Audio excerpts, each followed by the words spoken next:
Good evening, one and all. It's Sunday, it's the end of the week and the start of the month. And that means it's time, once again, to jump into some more good old Warframe. Welcome in, everybody. Hope you are doing well where you are around the world. We're back on Warframe. It's been an interesting weekend, hasn't it? It's been an interesting weekend. Random Potato double checking to see if I put the command in with the incorrect spelling of catalog. Good news, I did. I'm ahead of you on that one. But yeah, that was one hell of a dev stream back on Thursday evening, wasn't it? One hell of a dev stream. I know it's not Thursday evening for all of you, but it certainly was for me. The Kengineer! Oh my god! Wait, are they here? Kengineer. Doom Guy, thank you. I always love that soundbite. I always do. But yeah. And Cosmo, thank you very much for resubscribing there to you 18 months. 1.5 years of your support here, Cosmo. Cheers indeed to that. Oh. Thank you very, very much. Welcome on in. Welcome on in. I'll say I thought that intro was totally recorded, but surprise, surprise, great intro voice. Oh, thank you. Thank you. I mean, I didn't exactly get to be where I am in terms of configuration by having a crab voice now, did I? But, yeah. So that dev stream, it was basically 2 hours of details, and wow, that was a heck of a lot to that one. I will be putting out a video going over the workshops. I won't be going over the stuff that's not in the workshops, just because there's so much to cover, and frankly, if it's not in a workshop, it is still so placeholdery that we might as well wait for the full details on release in a couple weeks' time. But yeah, I will be putting out a video at least covering the core details there, not the least of which because it also kind of sunk some of the plans of other stuff I was working on video-wise, so, you know, might as well react to that instead. We'll see, we'll go there. Smeeta? It ain't over yet, Skindog. If anything, it may mean better stuff for other companions. So, don't cry until we got reason to cry. So I'll say on that. Someone with the highlighted message saying, in discussing the shield gating changes, there was one massive thing I was forgetting. Who the heck times out the full 1.3 seconds to gate anyways? I certainly don't. The real sweet spot is probably like 0.5 to 0.8 seconds for being reactable anyways. There's a few different things actually to that, Zon. There are a few different things going on there. The 0.3 second shield gate pretty much covers most people's reaction times. The 0.3, that is. That covers most people's reaction times. However, just reacting is only one part of it. Sure, if you're gonna constantly refresh your own shield gate, yeah, that's fine. You can get that in less than a second. But it depends on your exact means of refreshing the shield gate. One very important bit about shield gating is the difference between having a full second of shield gate or not if you have a status effect on you. Because, for example, at the moment, with a full shield gate available to you, you get hit with a damaging status proc and that hits you to 0 shields. The next tick of damage will do nothing. Nothing. 1.3 seconds, click, 0.3 seconds, so no damage, and then moves on. And if you're brought to 0 shields by some other source of damage, whilst you have a damaging status proc, say, you know, Arson Xmas fire burning the hell out of your ass, then again, getting that 1.3 seconds, you're guaranteed to skip at least one tick of that damage. And I've actually used that to great effect before now with Wukong here. I think I had it on the index build. Yeah, Rapid Resilience, minus 75% status duration on self.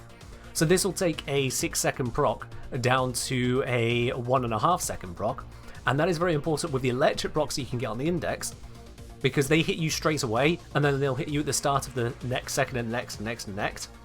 When you've got no hit points left, because it's index, you're carrying a load of points, this actually saves my life as Wukong, because the first tick will hit the shield gate, the second tick will still be on the shield gate, so it does nothing. C-Cell, thank you very much for subscribing with your Prime. Welcome to the channel proper. I just realised I haven't actually started a brand new, what's it?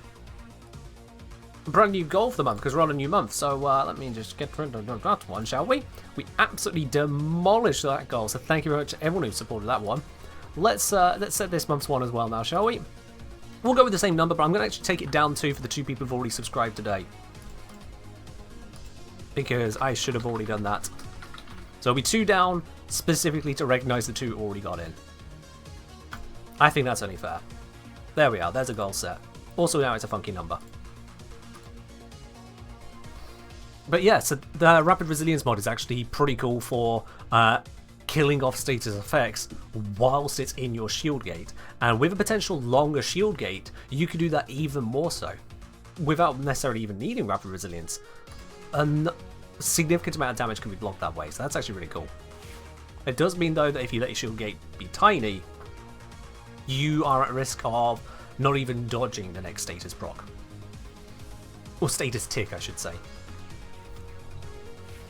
Ideas Viva saying, what is an idea? What would happen if all augments were able to be placed in the Excellent slot? This is a thing that comes up frequently. They are designed to cost you a mod slot. The Excellent slot for a lot of Warframes is hardly a mod slot to worry about.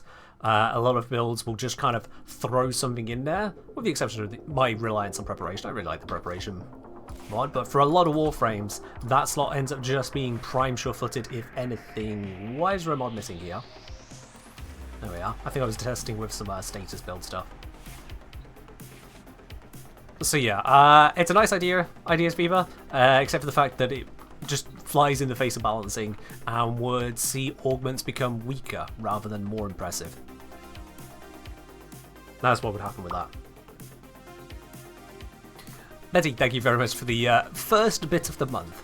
Say, hi Ken, spending with today with my boyfriend, so won't be here for long, just stop and saying hi, and wish everyone a good time. You have yourself a good time there, Betty. You have yourself a good time with your boyfriend. Cheers for the bit. If anything, shield gating and shield tanking going to be strategies now since I'm here? Oh yeah, absolutely. Absolutely. The changes there are going to be great in terms of shield tanking.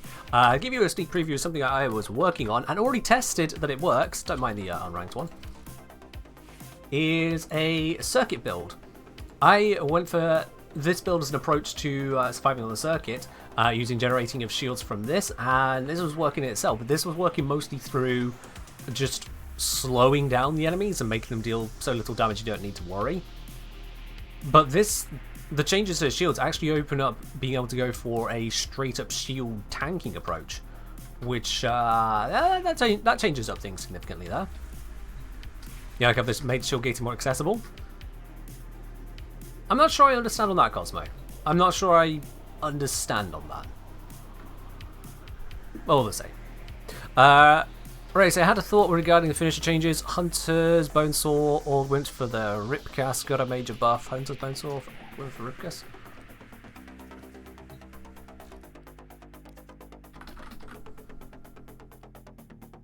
Increased damage by X and status by X when attacking a prone enemy. Alright, that's niche as all hell. Fair enough, right? You enjoy that. That's very niche. Yeah, I know there's going to be the true damage on ground finishers, and that's very, very niche. Longshot saying, hello Ken, hope you're having a good day. What is your favourite announcement for the dev stream? Favourite announcement is going to be the Hydroid rework, because they've done it basically kind of like I was expecting. They've got rid of the charge mechanics, they've kept his aesthetic, they've brought him up to modern standards by giving him abilities which actively interact with the game in more than just let's lock down this one area and make it all shaky approach. I really do like what they've done with Hydroid. So I'm quite happy with that. That is probably my big call out, that they have successfully rescued Hydroid, it seems. I'll need to get my hand on the numbers when Hydroid's update actually gets here in a couple of weeks' time, but honestly that's right the way up there. Second to that would be the serious focus on accessibility. And for anyone who's not quite aware of it or noticed it, the serious focus is dead serious, because all throughout the workshops on the forum, DE also were adding image and video descriptions in a spoiler box underneath all of the images and videos. Now, most people don't need a description of the picture they're looking at, but for those people who are using screen readers who are hard of sight or blind entirely, they do need those. And so by having those there, that means then that the screen reader can read the image description. You'll see this as alt text in various places. I guess that the forum just can't handle alt text on inserted images, so that's D's way around it. And taking that extra step shows they are definitely caring about the accessibility. They're not just putting it in places to be hip or something, or because someone said it somewhere and they went, oh, why not? That's really thinking about it. That tells you they have got proper accessibility in mind with their changes, and that is grand to see. That is absolutely grand to see, because a lot of games skip out on that. They either don't think about it or just classify it as honestly not that important, which is wrong. It really is wrong. Accessibility helps everyone. So yeah, those would be my top picks right there. Hydroid rework looks damn good, and then the accessibility doesn't just look good, it looks sensible. It looks well thought out, and that is great. So yeah, I'll be covering all these details in full in the video I'll be putting out early next week as well. I did hope to try and get it done very quickly, but my first draft going through on Friday, basically after putting all the details together, spreadsheeting the numbers stuff, because let's face it, it's me, of course, I was going to spreadsheet the numbers stuff, and finding quite some interesting details, by the way. Don't know how many of you have had a deep look over the numbers in the forum post, but there was some interesting details to discover in there, I'll say. I'm looking forward to sharing my analysis on that. But the actual recording I got together on the Friday, went to go edit it later on after spending a little bit of time with family, and well, it wasn't to my standard. It wasn't my standard, so scrapped that, start again, at least on that side of the video making, which is why it's going to be early next week, because then also the weekend I'm spending time with family, prior commitments, basically. So yeah, I am curious to see about the mods we'll get for companions. There's no info really on that so far, so I really want to see how that goes. Timfire, I'm glad you're on the side of working your way through those alt texts at the very least. Long shot say, when I watched the dev stream, I thought to myself, wow, they're actually making many good changes for us, the players. Exactly, yeah. In fact, if you think about it, very few parts, extremely few parts of Warframe are not touched by the series of changes announced in that dev stream. They've adjusted every single Warframe, Archwing, Necromech, and Companion stats. All of them. They have adjusted modding sanity, so that 440% onto health makes more sense. They're first of all standardizing the mods into 100% across the board, and second, it just looks and feels more accurate. They are improving the new player experience. They're improving the late game player experience, even with the circuit rewards. They are improving the late game access to the Incarns by making them adjustable inside of your arsenal. They are adjusting the accessibility at all tiers of play, because we feel interact with it in so many different ways. They are adjusting the levels on the quests in early game stuff. They are adjusting Hydroid, completely reworking him. There's the announcement of Dagath up and coming. There is the changes to conservation, which is just a massive improvement all round. Yep, there was the adjustment in the Arsenal UI showing you the quirk on your weaponry. There is the pause menu showing you all the buffs. That's going to have an effect in all missions, as well as the visibility changes on enemies, which is just great. There's just so much. It genuinely feels like it affects almost every part of the game, or certainly every part of the game that we interact with. It's everywhere, and that's great. They were not overselling it at Tanacon when they said this is going to be their biggest quality of life update ever. They are absolutely right. Absolutely. Warframe out of beta? Oh, now that might be a bit of something. That might be a bit of something. Yeah, Longshot Focus was adjusted as well. Also Wolvens. Cheers. No Conclave? What's Conclave? Never heard of it. I have no idea what a Conclave is. Never heard of it. Never seen it. Doesn't mean anything to me. Sorry. I think you might be talking concave, and yeah, I suppose, yeah, the window up here is concave, yeah. Yeah, it does bow slightly round. I guess we'd call that concave, yeah.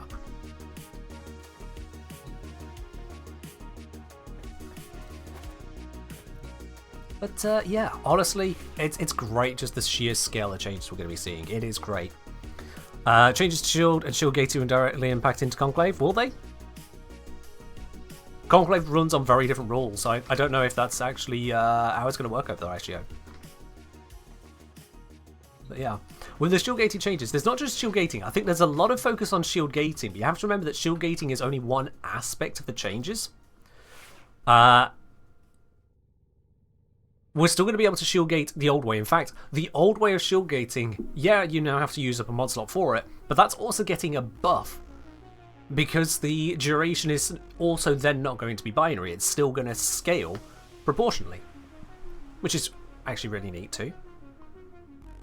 Your game mode doesn't benefit from these changes. Dog days, simfire, accessibility, ability to see enemies. Getting the highlighting on enemies and allies, that is an effect on dog days. Almost every part is affected in some way. Got you on that one, because there's some really wide-reaching alterations. Almost everything that we actually interact with in real gameplay, as it were, it's being impacted. Shields now resist water better.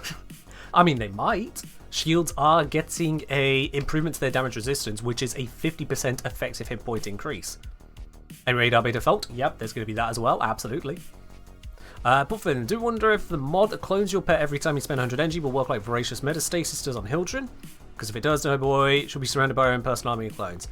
I imagine that that one's going to be much like the summoning of a Wu clone, or more accurately, Equinox's duality. With Equinox's duality, this one right here, Equinox's clone breaks free for 10 seconds. With high duration, I've got that's 28.2 seconds. And I can tell you, when I recast that, it doesn't give me more and more and more clones. It just replaces the old one with a new one. I highly expect, highly expect that it'll only be one clone at a time. There is no reason for it to continuously give you multiple clones. So I've seen the speculation on Reddit, especially of people going, oh, imagine the things you could do with so many clones. It's like, when have we ever been given the ability to stack something like that so ridiculously? Come on now. It would just eclipse the benefit that could be got from other mods at that point. Because if we could clone our companions like that, well, we could have a bajillion carrier primes with bajillion verglasses, and well, then where are we? That'd be insane. That would be genuinely insane. So nah. Did they say anything about Equinox finally in Secret Rewards? There's been no news on that I've heard, Predator. No news I've heard on that. In fact, I'm going to make a note. Hold on, let me just grab a notepad and make a literal note.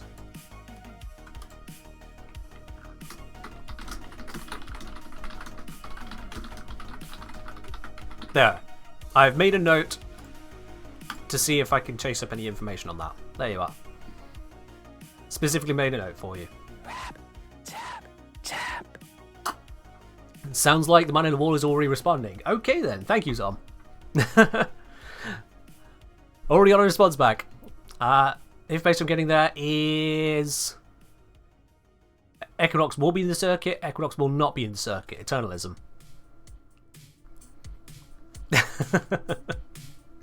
But yeah, no info for now.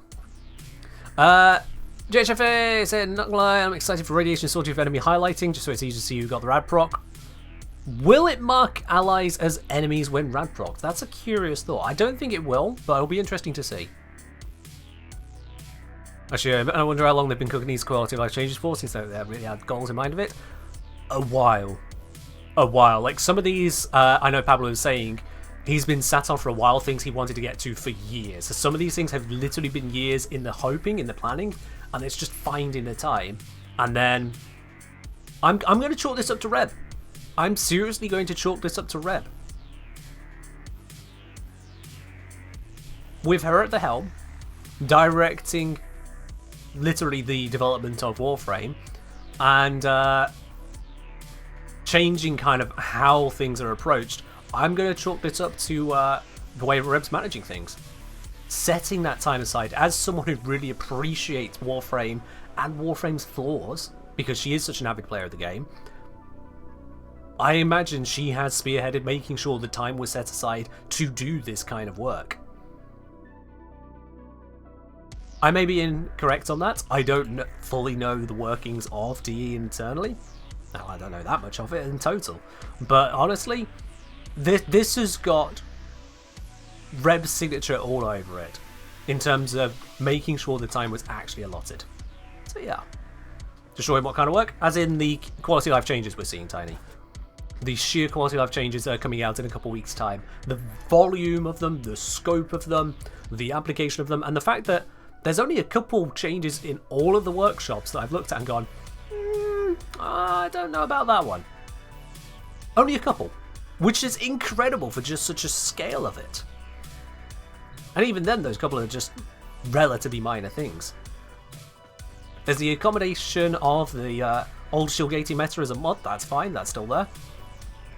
New shield gating being just a brilliant answer to it all. Honestly, all of that stuff is just so great. I didn't even expect the shield resistance buff.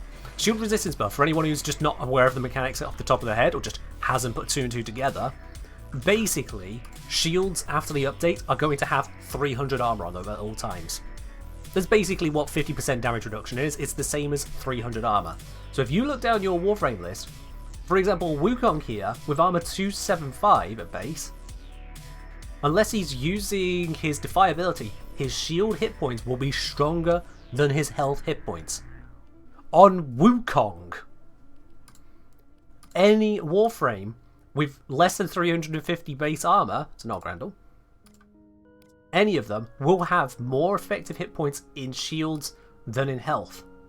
Which ironically means that Hildrun with 300 armor is going to have the better health points than shield points. Well, actually they'll be equal at 300, but yeah. Now granted, you can apply steel fiber to bring up Warframes with lesser armor to greater points. So any Warframe with... presently it would be, what, 140-ish? Yeah, any Warframe with about 140 armor right now could use steel fiber to get to about 300 armor, I think it is. Something like that. Maybe 145.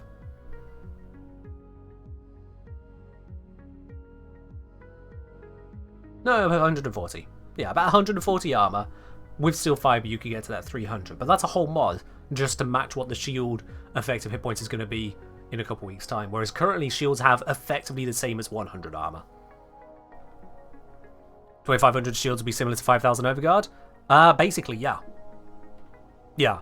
Except Overguard doesn't get the benefit of things like adaptation or other resistance bonuses, so you could take shields even higher still. Yeah. Craft, cheers. Yes, Mizu, yeah, 150 armor plus new steel fiber would be 300. That's why I'm saying 140 currently, because that's what current steel fiber is.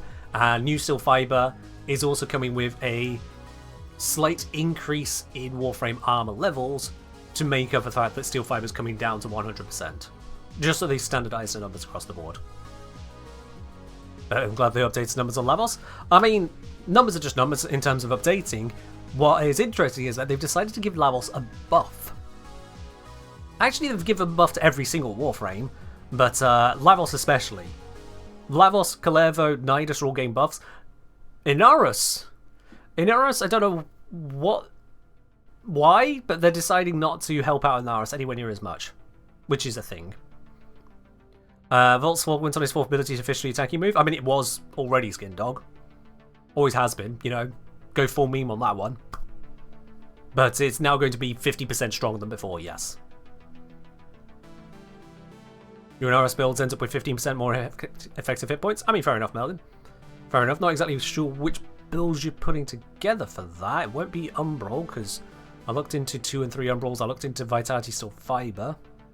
I'm not going to get any benefit from some shields. Oh, I suppose you're counting Inarus's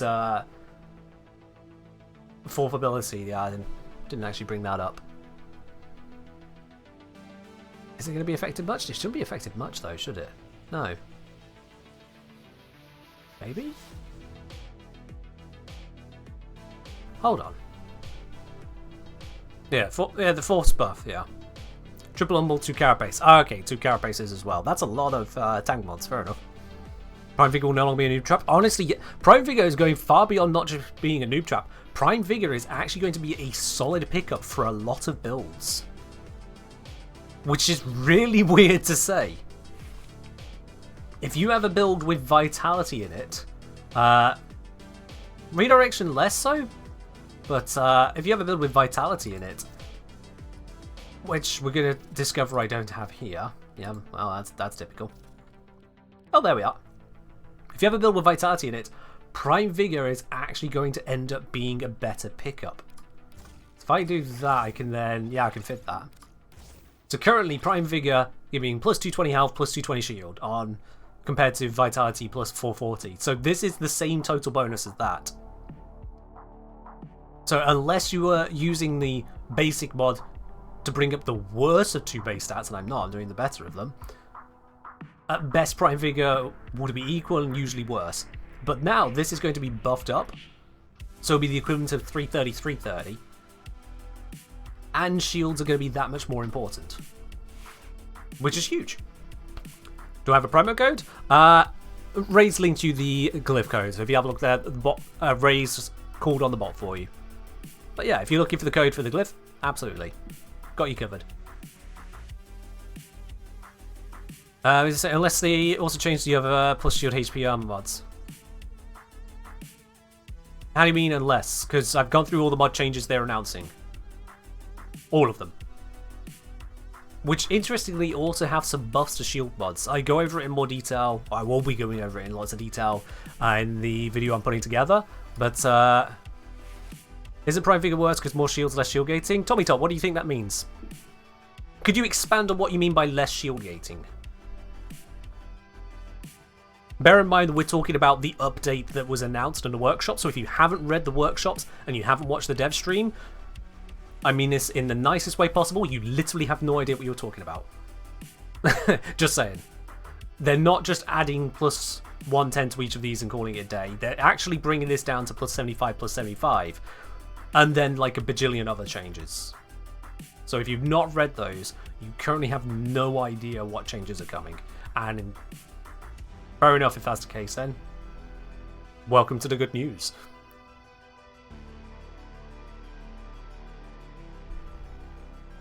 But this mod here, Augur Accord, I have never ranked one up before now. With this update, I probably will be. And there is also Boreal's Hatred, which I do have ranked up. Both of these are plus shield capacity mods. And both of them currently kind of suck. Boreal's Hatred, plus shield capacity, plus 150%, basically no one cares about. You get more just from leveling up your Warframe. We can see how many shields that's giving Equinox. It's really not. And the ability efficiency is what people really care about it for. The set effect is also kind of usable. That Jova, thank you very much for resubscribing with your Prime. 7 months. That Jova, cheers indeed for that. Oh, thank you very, very much. But on top of this, Augur Accord, currently at max rank, and you can't even see it here because I've not got it max rank. So let me max rank that right now. Or roll all the way across my orbiter. Excuse me. I do that. Augur Accord. Let's rank you up right now. So right now, plus 180% shield capacity. Again, it's pants. We don't actually need or want that. With the update, it's going to be, I think they said, was it plus 70% shield capacity? Which, at the moment, plus 180% is less than half the effect you get from redirection, because that is plus 440. With the update, redirection is going to be plus 100%. All shield stats are going to be scaled around the idea of redirection having no change. And then this is going to be changed to a plus 70%, which means it'll go from less than half to literally 70% the effectiveness of redirection in itself for nearly half the cost, and it also has the Augur effect to support your shields. That is a huge change. Huge. Also, thank you Shin for posting that. I was just wanting to check that real quickly. You've got it there. The notes from the workshop. Boreal's Hatred, yeah, 150 shield, cool. There are a couple errors in the notes put out in the workshops. I need to get around to actually checking in with DE to realize it. Just check if they notice those errors. Because, for example, let's see if it's still the case. If I bring up Harrow here, was it Harrow or Harrow Prime? Yeah, it's Harrow Prime. So Harrow Prime we see here as a base of 200 shields. But I think if I quickly bring up the workshop, and they may have fixed this, but it's a Sunday, so I doubt it. This was in system changes for shields, wasn't it? Yeah. Just going to quickly change over the way everything is displayed. Do we have a dark mode on the Warframe forums? If we do, I don't know where it is, so you'll just have to suffer it. That was my warning, by the way. Where is it? Warframe stat changes. Harrow Prime. Yeah, Harrow Prime is currently marked as having a base 175 shields. And therefore they think currently a max rank of 525, which in actuality, if I grab an unmodded version, or unmodded on the shields, is actually 600. Is that where we have to be logged in? Oh, okay, it keeps logging me out and I keep not being bothered to log in again. So this is currently a nerf because they have the incorrect stats there. So I will be making sure that you're aware of that. That's a problem. That is a little tiny, slight, big bit of a problem, yeah. But hey.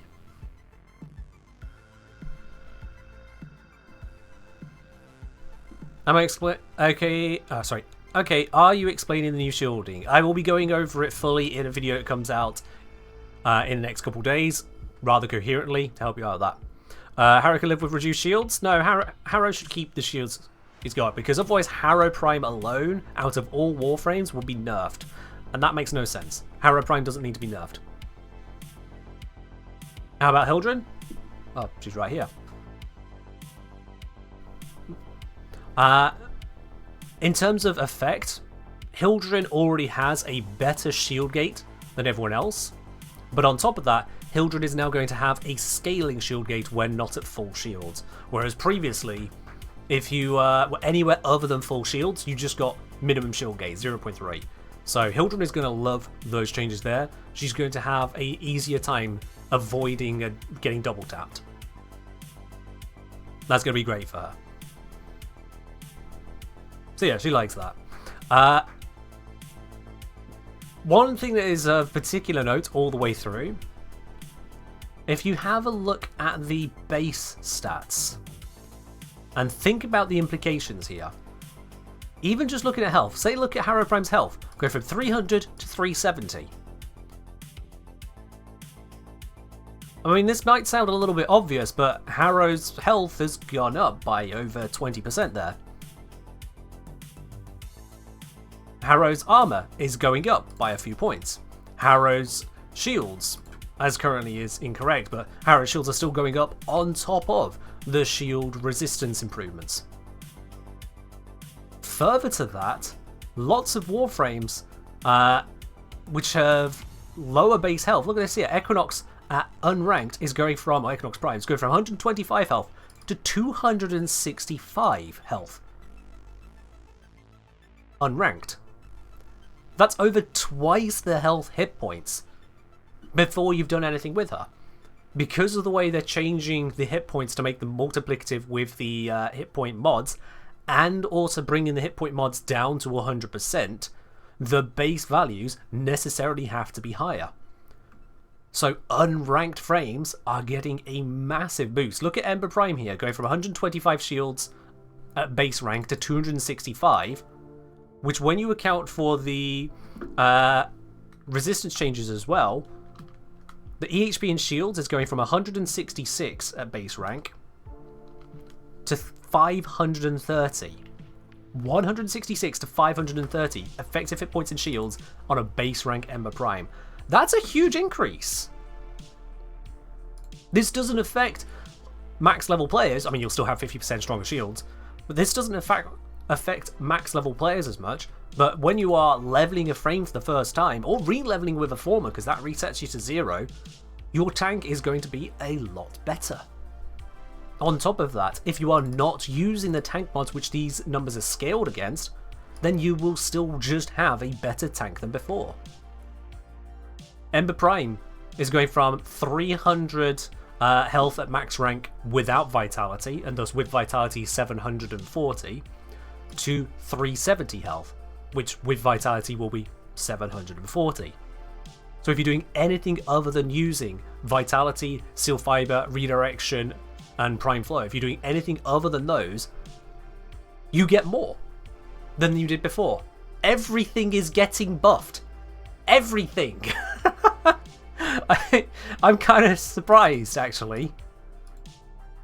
This has really come out of left field, and it's just kind of tucked away in all these numbers here. People are focused on the shield gating changes, missing how these numbers on the left-hand side are all increasing, barring. Well, actually, the energy on Excalibur is not changing there, but that's fully leveled up. Not fully leveled, it's higher. Again, Warframe stat changes, just to give the Excalibur example there. Oh no, the energy's not changing on that one. Some Warframes it is, some it's not. So Excalibur Prime, which very few people have, it's gone from 150 to 175 base. So again, unranked, higher benefits. The only nerfs to the Wave Rider quest? There's been a number of quests which have had their difficulties reduced. Not just Wave Rider, but I get what you're saying, Ray. But yeah. People like new management, time to pump steroids into everything. Honestly, a hit point buff across the board is great, in a sense. Because a lot of the focus has ended up on tanking through immortality means. If you're invisible, you don't get shot. If you don't get shot, you survive. If you crowd control and lock down every enemy, you don't get shot, so you survive. If you're Revenant, you Mesmer Skin, you're immortal, you survive. If you're Valkyr, you activate your 4, you're immortal, you just survive. If you Shield Gate, you're effectively immortal to anything but Toxin, you just survive. So an improvement to hit points improves the ability to survive by literally taking hits, rather than just denying them outright. How this looks for the further health of the game, hard to say. But it's something to be aware of. All of this is straight up buffs to every single Warframe. Now this does have a curious side effect with the way they've decided to go about this, making all of these mods plus 100%, and they're doing it on the Necromechs, and they're doing it on the Archwings. Necromechs are getting nerfed. That might sound a bit wild, but it's true. Necromechs are getting nerfed in the update coming out in October. Because at the moment, these mods that exist on Necromechs actually have lower values than the ones that we see on Warframes, substantially lower on the tank ones. The Necromech Vitality is only 120% health. So you can see in the screenshots here, without Vitality, Voidrig is going from 3,000 health to 2,400. The armor without the mod is going from 400 to 385. The shields are getting a 50 hit point buff, and shields are getting a buff in general, but the health is going down, so there are nerfs there. It means then if you don't use these tank mods, or if you use them but at lower levels, lower pips than before, it's a nerf. But only specifically for that, which is very niche and not something to worry about. In the grand scheme of things, nothing to worry about. And Archwings, well, the only Archwing you're tanking with is the one that basically pulls a Mesmer Skin, so we don't care about Archwings. We don't care about Archwings, it's fine. But yeah, there is a lot happening under the hood there. A heck of a lot. And especially the focus on adding sanity to the modding, I am definitely on board with that. Definitely on board with that.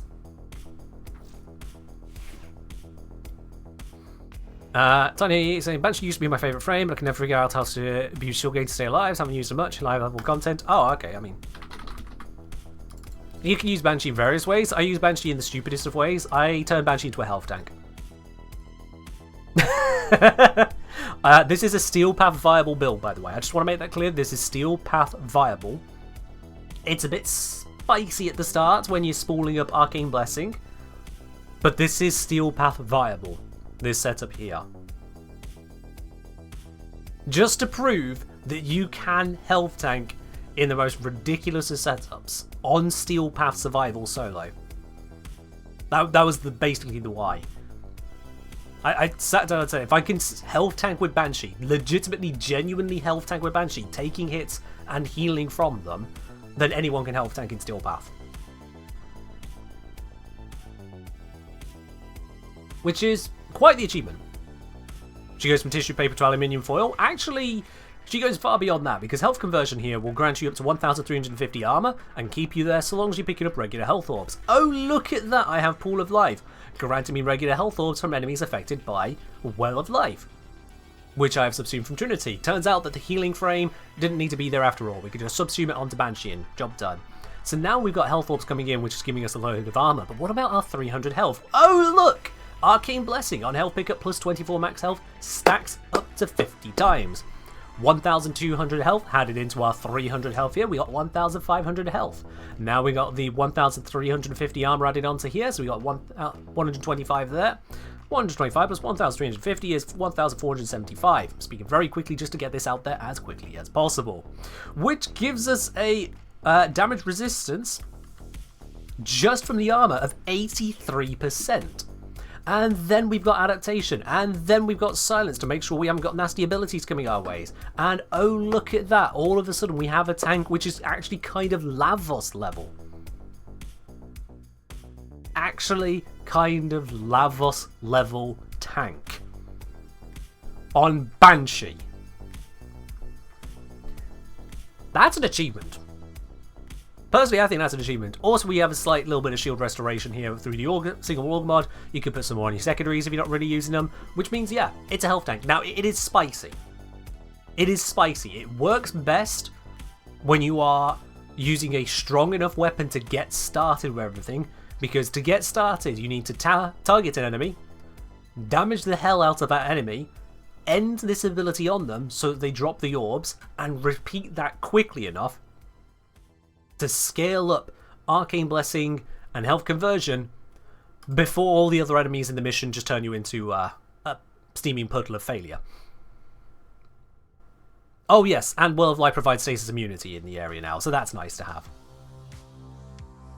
That is nice to have as well, absolutely. You're very right there, Sinfire. So, it is shaky. Don't get me wrong, it is absolutely shaky, this build. But once you get it going, these were just on here. I mean, the casting speed is nice. That one's just there because Banshee doesn't really have much in the way of healing on normal builds. Yeah, when you get started, you are balancing on a knife edge. 50% of the time, I will die at least once in a mission trying this build out. About 50% of the time, I'd say. Maybe slightly more. But once it gets rolling, once you get those bits connecting, it feels ridiculous. You set up a zone of healing, you run around inside the set zone of healing, you armor strip enemies completely. It says 91%, but once growing power kicks in, it's 100%. Growing power and Arcon Intensify. We got sonar for damage enhancement on top of that. We've got the silence on top of that. Can you show it? Yeah, sure, why not? I'm talking about it, why not use it? I'm going to bring something that's just a little bit more powerful than Amprex. Or do I need to? No, let's bring Amprex. Let's bring Amprex. Why not? Remember, 50% of the time I will die at least once doing this. But it's fine, we get over it. We're Warframes, we have revives. You go 2 tank fires, 2 armor shards, and Arcane Guardian. I mean, that does some work as well. Your weapon takes a different arcane slot, but yeah. And the enemy calls. Alright, Ken, remember how to play this one. Remember how to play it. Don't worry, you're already on stream now. Life support has been cut off. They're trying to choke you out. Hold on. I'm sending auxiliary life support.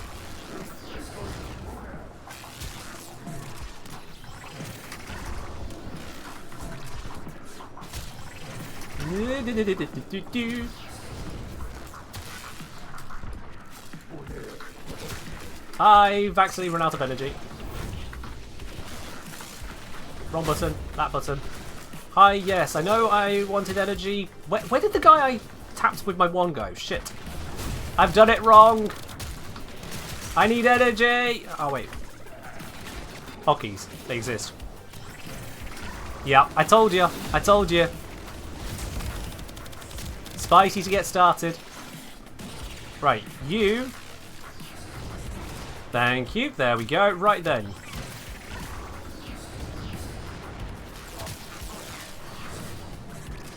That's another one. That's another one. That's another one. I'm up to 900 health now. There we are. We're getting somewhere.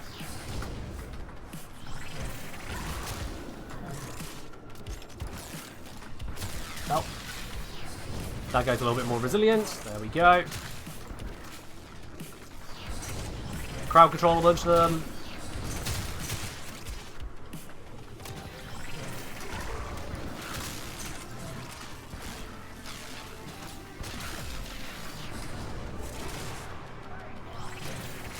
And now it's beginning to stabilize. Alright, I think I picked up enough orbs. I've got enough innate hit points to kind of hold on. There we are, yeah. And now I'm health tanking. Like I said, I'm not too good at getting it started. It's a bit spicy, but now I'm health tanking. Hi. You want to smack me? You could be my new source of hit points. Thank you.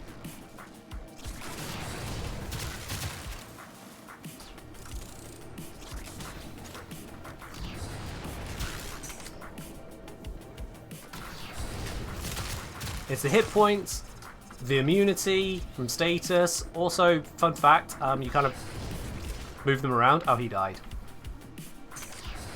Yeah. Solid Blast moves them around. Oops, need growing power. Thank you. Oh, hi! Oh, he's dead.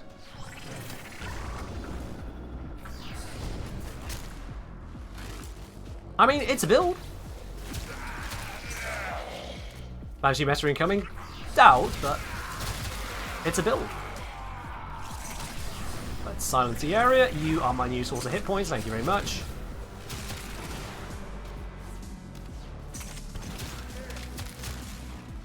And to prove that I am health tanking, I'm just kind of sat here, literally just taking it.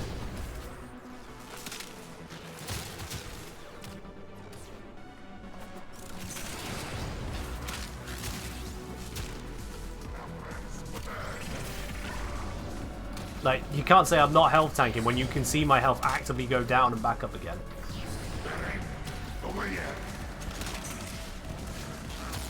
That is a definite health tank. Just curious how stupid does this get on stuff like Lavos Grendel or the Shieldless? No idea, to be quite honest with you. I imagine they don't really need it, because the way that armor works, you get to a point where it doesn't actually give you a whole lot more.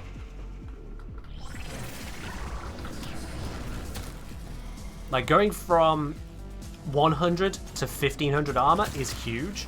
Going from 1500 to 3000 armor is more just doubling your effective hit points. Hi Angst, you have no armor.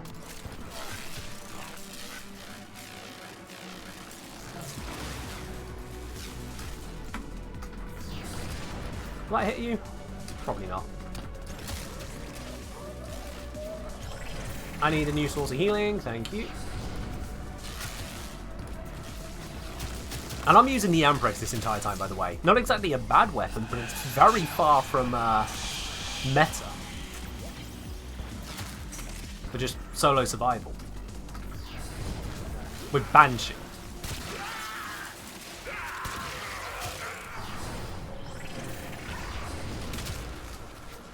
But if you used most of a Banshee builds for this, you'd have to focus so hard on casting to shield gate to stay alive, or just fall over dead. So when I say, yeah, health tanky Banshee is a thing, and I'm using a far from appropriate weapon for this, it's a thing. Alright, let's get out of here and try not to die in the process. I'm done with this demo. Where's my exit? This way. You are running out of time. Consider extraction. Grendel will unlikely to be hit the hardest when shield gating. Changes shield gating. I mean, maybe. But at the same time, Grendel can just, you know, health tank. Quite fine. Grendel can still refresh his shields. It'll be fine. What you have learned here will So, yeah. serve you well. Well, how in the world are you standing in front of a 112 enemy and not dying? They shoot me to pieces even when jumping in all around. 1,000 health gone in an instant. Armor and adaptation. Armor and adaptation. That's what's doing it there. The armor was 83% damage reduction. Adaptation gives you around about 2/3 again from practical purposes. Boom.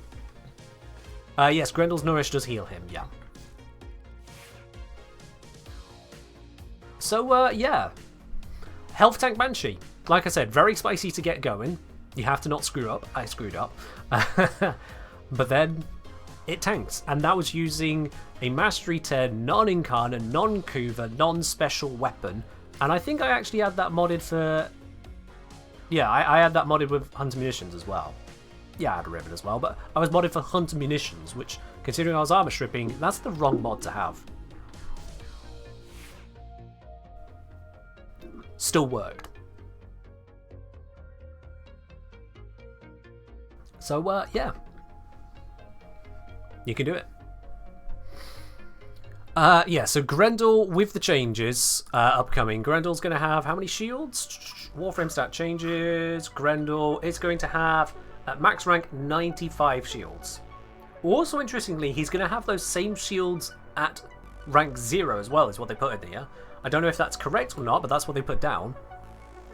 So Grendel's going to have 95 shields, which in terms of shield gating is going to give him very little.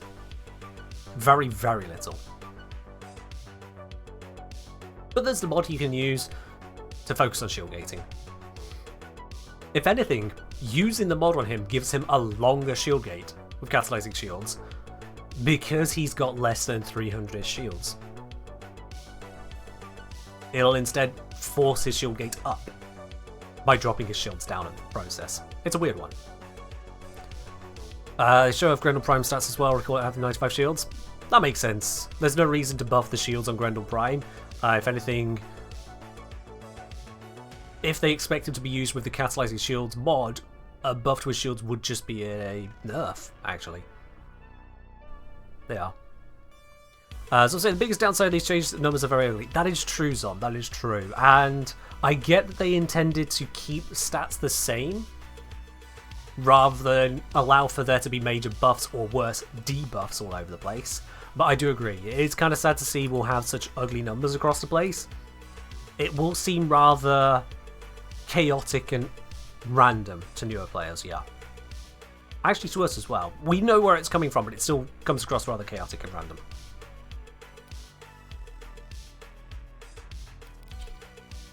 There you are. What's my use for Warframe? Lavos.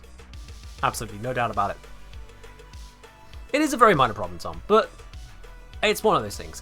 What's going to be a more curious problem for me, and this is very minor again, but it's a curious problem, is how they're handling the removal of the Mark 1 weaponry, because they're not actually removing them. The Mark 1 Paris, Bratton Strun, and the other Mark 1 weaponry are no longer going to be rewards from the quest Vor's Prize. Mr. Reckless, cheers. Now, that's okay and all. That's fine. They're also keeping these available to be purchased for credits. No one's losing their Mark 1 items. You can still buy Mark 1 items to then level for mastery points. Now, here's where I go, hang on, wait, what? Because this means then, due to however many people going, oh, I don't want to lose my 8 former Mark 1 Bratton, it's so precious to me. It means then that we're going to have new players joining the game. They're going to get a Bratton or a Paris or a Strun and the other weaponry. They're going to go through Vor's Prize. And then once they come out of that, they're like, what other weapons can I level up? We'll say to them, well, some of the weapons you can get are objectively inferior versions of the tutorial weapons with tutorial sounding names.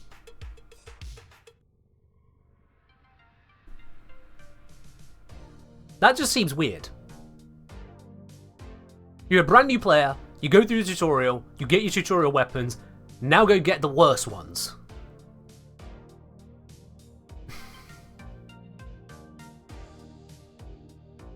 That seems like the weirdest way to have gone about it.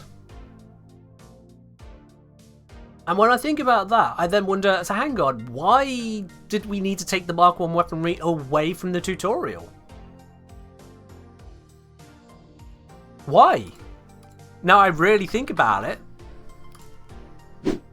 Because we got the Bratten here.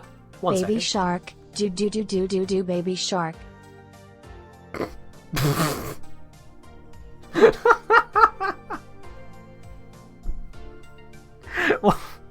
Ronald, why?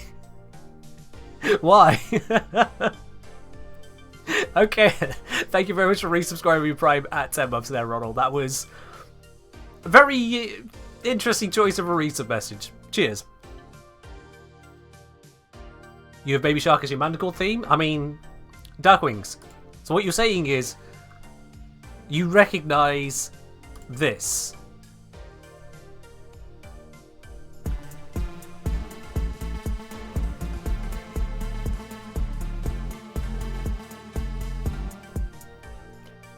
You recognise that then? Dear. It does work rather well. I won't tell you how much time I spent making sure I was getting the correct beats for the bass in there. That's the thing. Anyway, with the Mark 1 weaponry, the Mark 1 Bratten, for example, it's got 6 lower damage with 75% of the base damage. It's got lower crits. It's got lower status. It's got lower fire rate. But it's somehow more accurate. What? Shin! Shin, I'm assuming that means Shin from the Netherlands, otherwise Shinano. But Shin, thank you very much for subscribing with your Prime. Welcome to the channel proper. Enjoy your lovely blue sub badge, your emotes, your access to the Supporters Tea Lounge. That's the premium channel over on my Discord. And of course, no more ads for you. Cheers. You want to continue the song? Alright, I'll continue it for you. I'll click it again. Where is it? Where is it? Where is it? Where is it? It's that one. There you go.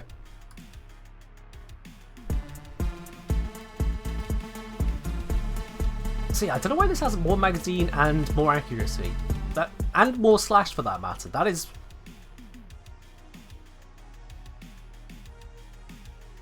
What? That's just weird to me. I'm surprised there's any green at all on comparing the Bratten and the Mark 1 Bratten. But weirder still is we're going to be telling new players, once they've gone through the tutorial, to then go and pick up the worst version of the weapon they already got from the tutorial. With the tutorial sounding name of Mark 1. That really doesn't make sense to me. It really doesn't. If we look at it again with the Paris, if I equip the Mark 1 because I own that one, we see that the normal Paris has lower status but substantially higher damage. Because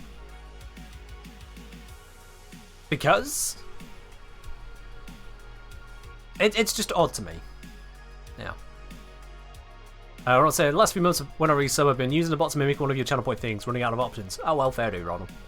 Fair do. I will be quite honest, I hadn't noticed there was a theme going on. I will apologise for missing that. There we are.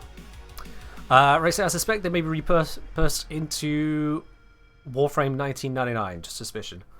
Maybe? It still seems rather odd, because I don't think they're going to remove them from being in the arsenal for credits, or tie them behind any kind of quest. The Mark 1s are still going to be Mark 1s. So... How's Paris in Canon? I'll be honest, it just kind of felt like the Nataruk. I haven't looked much into stats on it because it don't know why I'm searching Nataruk on Paris Prime in Canon. I mean, yeah, I haven't finished evolving it. Just looking at it all, it was basically just another Nataruk. Maybe more powerful. I can't remember. It's a Nataruk. I wasn't really looking for another Nataruk because I don't use the Nataruk itself in the first place that much. Bows have fallen out of my arsenal.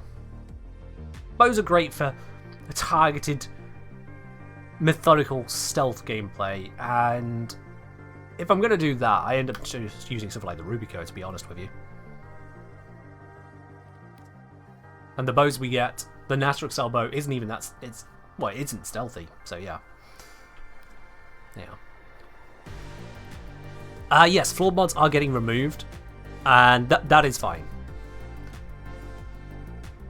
Yeah, I feel like the Mark 1 removal being a not quite removal, it's all just kind of because some people have got attached to Mark 1 weaponry.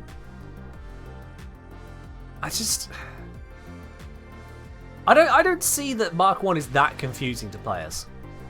Like, were there that many new players getting the Mark 1, the tutorial weapons, and going, oh, but this is really confusing because there's a better version of it that I can access later. How is that confusing to anyone?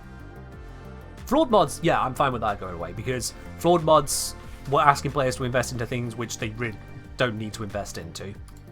And some of the flawed mods were just so disappointing, like 12% ability strength. You put 12% ability strength on Volt and you wonder why the hell you bothered. It's pathetic. Quite frankly, that's what it is. Flawed continuity for 12% duration, you barely damn well notice it. So yeah, absolutely, flawed mods were joke. But the Mark 1 weaponry is just odd. One way would be to lock the Mark 1 weapons to Disney IMR. Why lock them? Why change them at all? It's an odd one to me. I don't understand that change. I really don't understand that change. We'll say it's because they have mastery tied to them. Mastery can be granted from quests. That's a way to add it in instead. New players complete some of the earlier quests and it gives you mastery points. Like, it's not exactly an unachievable system. They can be redistributed any damn way. There you are. It's a thing. Hello, drones. Just add a little flyby. Oh, nope. That one's coming back again. We'll leave them to whatever they're doing down there. Mark 1's an old design choice that came to bite him in the ass. What about it is bite him in the ass, Solomir? That's the bit I don't get. What's the design about Mark 1 weaponry that is bite him in the ass to anywhere near the extent that that change was called for in any way? I don't get it. Are there regular versions of Mark 1 weapons purchased with credits or plat? I think it's credits. I think it's credits. There's Mark 1s, we got Paris, Bratton, Strun. Paris. Oh no, Paris is platinum there. Bratton, I already own, so can't tell. Strun. Strun is credits. Strun is credits, yeah. Paris. Yeah, Paris you have to actively build. And then Bratton you buy outright with credits. So 2 out of 3, yeah. Yeah, it's not even consistent. But the non-Mark 1s, 2 out of 3 of the primaries, you can buy with credits. And yeah, Leto doesn't have a Mark 1. That is weird. But that is... Just give it. And then Leto is also credits. It's like, that's the Mark 1 Leto, and that's the Leto.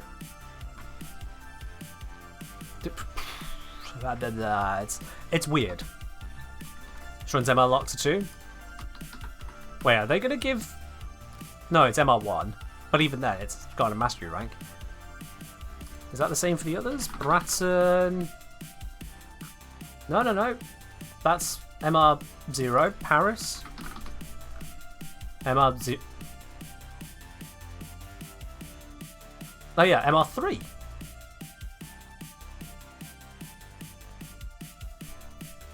How do you build level steel path?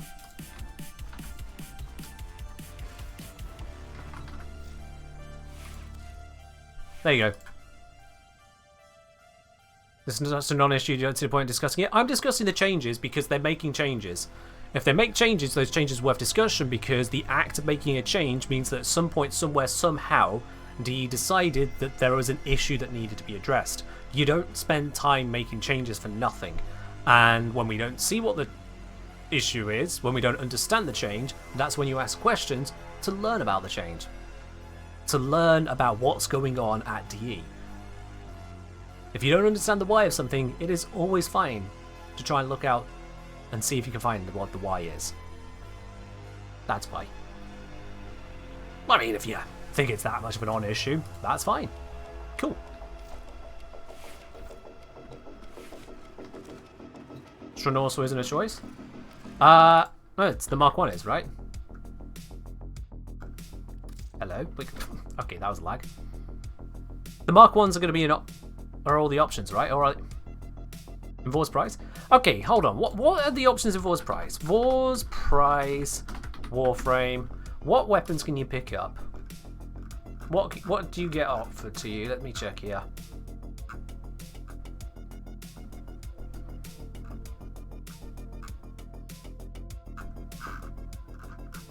Okay, this wiki walkthrough is not giving me the glance that I was looking for.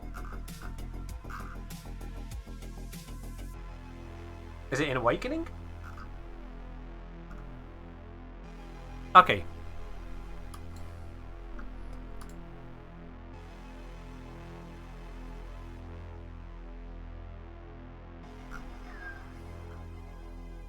Yeah, here we go. So you get Skarner or Mark 1 Bow, later or Mark 1 Kunai, Bratton or Mark 1 Paris. Right. Yeah. See, that threw me off, because they've been talking about Vor's prize this entire time. So that just makes it even weirder. I mean, that would be the thing to address then, right? The fact that we have Mark 1 variants of stuff that isn't even tutorial stuff, and instead we've got non-Mark 1 stuff being used in the tutorial. Like, surely what I'm looking at there should be all the tutorial weaponry. But it's not. That's somehow Skarner's in there, and Leto's in there, rather than the Furax and Furus. And Strun, actually. Yeah, because we got 7 items here. Why are there 7?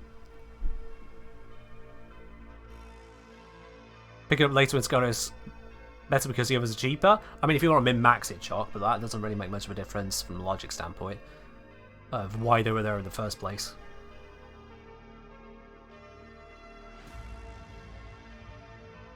Are Skarner and Leto better than the Mark 1s here? So, Skarner is MR0, Leto is MR0. These are all rated MR0. Just for sanity's sake, are all of these? Yes, yes, yes, yes, yes, yes, yes. Good. I was going to lose my mind if that wasn't the case.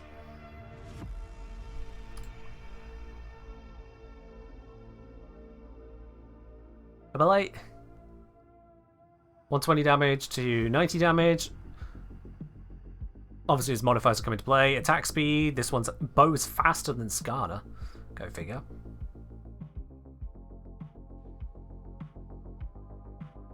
Leto 40. Kunai 40. Leto fires faster and has better crit stats and better status. Actually, only slightly better crit stats. And more magazine, but slower reload. It's all things. It's all things. It's just odd to me. The whole lot is odd. The whole setup of Mark 1s. And of all of the answers to it, I'll be quite honest. Of all the possible answers to handling Mark 1s, my solution would never have been, let's take the Mark 1s out of the tutorial quest and tell players to go pick them up later as objectively inferior options for mastery.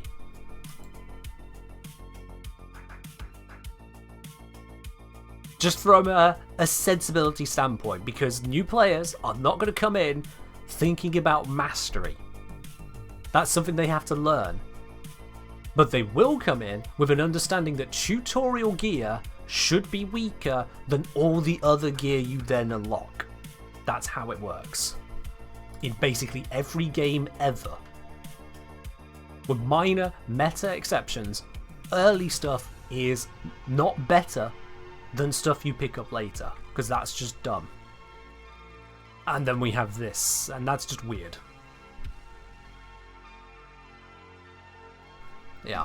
That whole thing is weird to me. That's why I'm curious as to what the hell is D's intention with that, why that needed that approach. Tutorial gear should teach how to use stuff. It should be tutorial, which is teaching, yes, and is a beginner element. It incentivizes you then to go on to bigger and grander stuff. We have rifle, bow, and shotgun primary. Yeah, and you don't get to pick the shotgun in the tutorial. What if the Mark 1 incarnates will be getting a big shadow buff with the update? Would that warrant them being left out of the tutorial? Alright, JFA. Alright, JH. With your absolutely unpronounceable username of letters and numbers. Alright. Yeah. It's just all odd to me. I should say, picking up a new weapon is always weaker because of zero mods. That's to be expected. An unmastered weapon versus a mastered weapon, you would expect there to be the capacity decel, yes. Alright, just J it is. Cool. Then they don't direct you to market to even buy the tutorial weapons. I don't remember exactly what the MP is on that side. I'd need to investigate that to look into it more thoroughly, but yeah.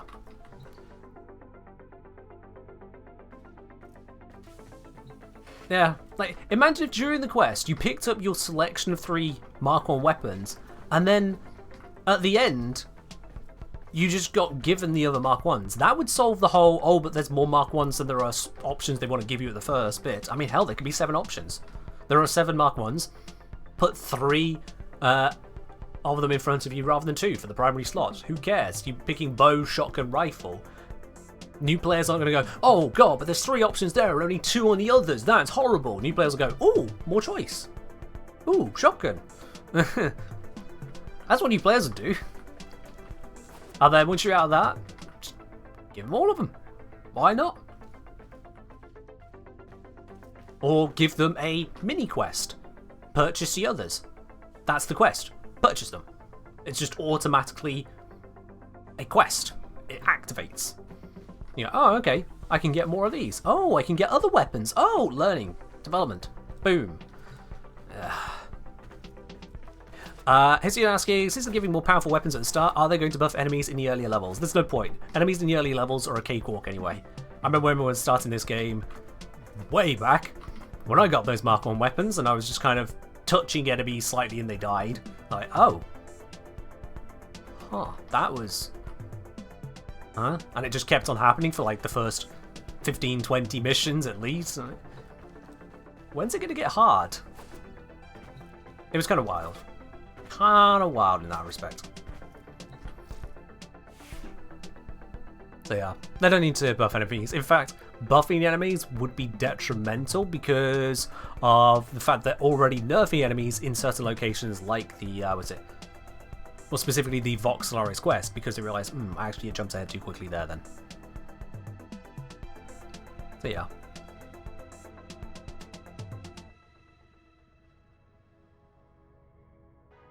Yeah, if you got given all 7 Mark 1 weapons, you would get 7 weapon slots in total. That would be neat. That would be neat, yeah. Do I have multiple copies of Frame to allow different polarity stance mods? If so, which ones? Just one. Just one. Urali. Because this one, this Urali here, has all the correct builds I've gone through in the Urali guide, and she works quite nicely. And the other Urali is known as Twitch's fault. Because it's Twitch's fault that this exists. So yes, I do have multiple copies of one Warframe because of mod polarity. And this is why. Yes, it's a thing. Yeah. That exists. And I can't get rid of that because how could I possibly get rid of a triple umbral Urali? A triple umbral anything. How? How could I ever do that? That's impossible. No. No. I'm going to do some Nightwaves, whilst we also talk about the fact that the Nightwave system is being adjusted quite significantly, as in they're adding 3 evergreen weekly challenges. If you don't do them in a week, you missed out. So it's kind of scaling back the, oh, you could just get around to it whenever approach. But without taking anything away, it's just pure addition. If you're in the game every week, boom, you get to access the extra 13,500. Which is nice. Let's see. Visit a feature dojo? Oh, we can do that right now. We could just do that. You've been considering getting another Oberon Prime since you don't want to change polarities, but you do want to make some new builds?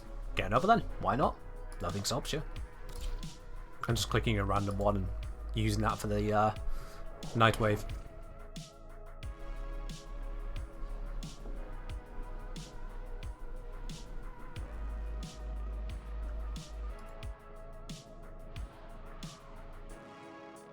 You can slow down until Deimos. That was right after the Deimos update. Little things. Absolutely valid. Things grow, dreamers. Alright, well, there we are. That's that bit.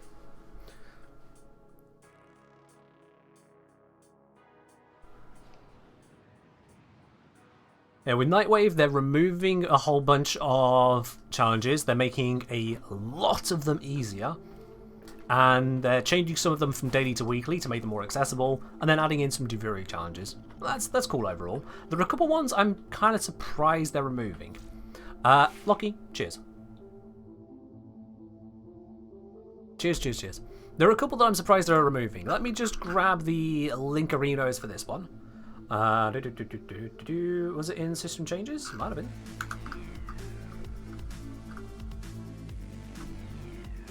Where am I looking? Probably a bit further down. Nope. A bit further up. Nope. Where am I looking? Ah, there it is. I accidentally scrolled past it in all directions, but it's fine. Here we go. Flashbang warning, by the way. So, Nightwave, we're getting the permanent weekly acts, which is just evergreens. If you miss them for the week, you miss them, but if you're playing Warframe throughout the week, these should be easy. 15 missions, 30 Xmas, 500 enemies, easy. Easy. So, for anyone who's actively playing, that's just a straight bonus. That's nice. Act audits, they're going over some bits and pieces. In most cases, this will only happen when the new Nightwave comes out, and we don't know when that is. I don't see any announcements of that. But these ones are all being removed. Shake hands, shake of a fellow Tenno? Okay, sure, why not? Install ornament mods, I can see why that's been removed. 10 enemies with ground slams, yeah, that's fine. Pick up rare mods, I can see why. Kill a Silvergrove Spectre. Now this one, I'm a little surprised about. And likewise, plunder one of Alan V's secret laboratories on Jupiter. The reason I'm surprised that these two are being removed is because one of the features I see in Nightwave is it introducing you to, or reintroducing you to, various aspects of content, parts of Warframe that you may have neglected or forgotten about. So you could absolutely slam your way through Jupiter trying to understand the tile sets and whatnot, and just never really put two and two together about the Alan V secret laboratories. And yeah, Otterpaw proving my point. There are going to be people who had no idea they even existed until the Nightwave goes, hey, by the way, you know there's this thing you can do, right? The Silvergrove Spectre. First of all, encouraging you to actually get on and do that Titania quest. And then secondly, for anyone who's come back to Warframe after a bunch of time, or just done the quest and kind of blitz through quests forgetting about the actual story they just did, it reminds you, hey, by the way, this exists. You can go do it. How's fun? So I'm actually a bit surprised these are being removed, because it removes basically introductions or reintroductions to bits of content which are of interest. How's life saying? LV Lab is so obscure though, can't imagine even attempting to know about online guides. Actually, to the first guide of just kind of the very basics of what I'm looking for to start them. Nah, I've not needed a guide on fully completing all of them. Just knowing what's the start look like. I pieced the rest together myself. But even then, if we say, oh, well, we can't have a Nightwave for something where you need a guide, well, shut down Nightwave at that point. Warframe needs a guide. Warframe needs one. Chuck saying, I found out about them because Nightwave had a great evening with friends trying to crack them open. Exactly. So the removal of the plunder of Alavi's secret labs and the removal of Silvergrove Spectre, Nightwaves, does surprise me. Aren't most of the rewards from LV Labs things that have no reason to own more than one of? That's the same for a lot of things, Alisham. That is the same for a lot of things.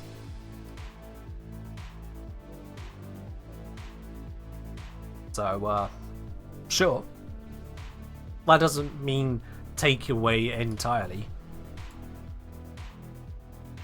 It's odd. The others, I'm pretty much fine with. The shaking of the hand of fellow Tenno, shooting an emote. If you're not aware of emotes existing, you're missing out on nothing anyway. Install an ornament mod, it's not even a challenge, and you'll just be doing it.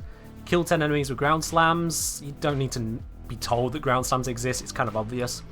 Picking up rare mods isn't even a challenge. Killing a Kuva Thrall or Hound, and clearing a personal Kuvalich influence node. I am fine with those being removed because they require content to be locked onto you for hours, if not longer. Certainly for newer players, to do this, they then have to get a Kuva Thrall, and they will get the Thrall before a Hound. It's an easier access one, and now you've got something stealing your resources, which is not what they want new players to go through. So I absolutely understand those being removed. Piloting a Fallen Necromech, as much as it is a thing you can do, it's actually kind of crap, so I'm fine with that not being reinforced. Mercy kill an enemy, actually slightly surprised, but sure, why not? It's not exactly like it's hidden from us, it's always there. Revive a Tenno companion, again, it's not really a challenge. If anything, it's anti-solo gameplay, which, yeah, it's a thing. I mean, yeah, you can get companions, but yeah, it's a thing. And then, killing 20 enemies whilst using Necromech whilst hovering. Hover mechs, not really important, so yeah, that's fine. But the two that kind of really focus on content you can otherwise easily miss, that's surprising to me. That's surprising. But hey, it is what it is, I suppose. It's a minor detail, but it's a detail I'm just like, that might be because companions don't get to die anymore. Well, Solomir, they do die, they just come back again. You can still revive companions, just like you can today. You'll still be able to revive your Kavats, your Predicites, just like you can today. It's just that if you don't revive them, rather than being lost for the mission, they just come back again later, probably a bit grumpy that you didn't help them up sooner. That's all. Yeah. Oh, speaking of Kavats, I suddenly have one at my feet. Hi, you know that I am busy at these times. What? Hello. Hello. My cat is here, give me a moment. What? Hey. Look, if the door is closed downstairs, that's your problem, not mine. I know you can open it, go open it yourself. I'm just going to let that cat headbutt me for a bit.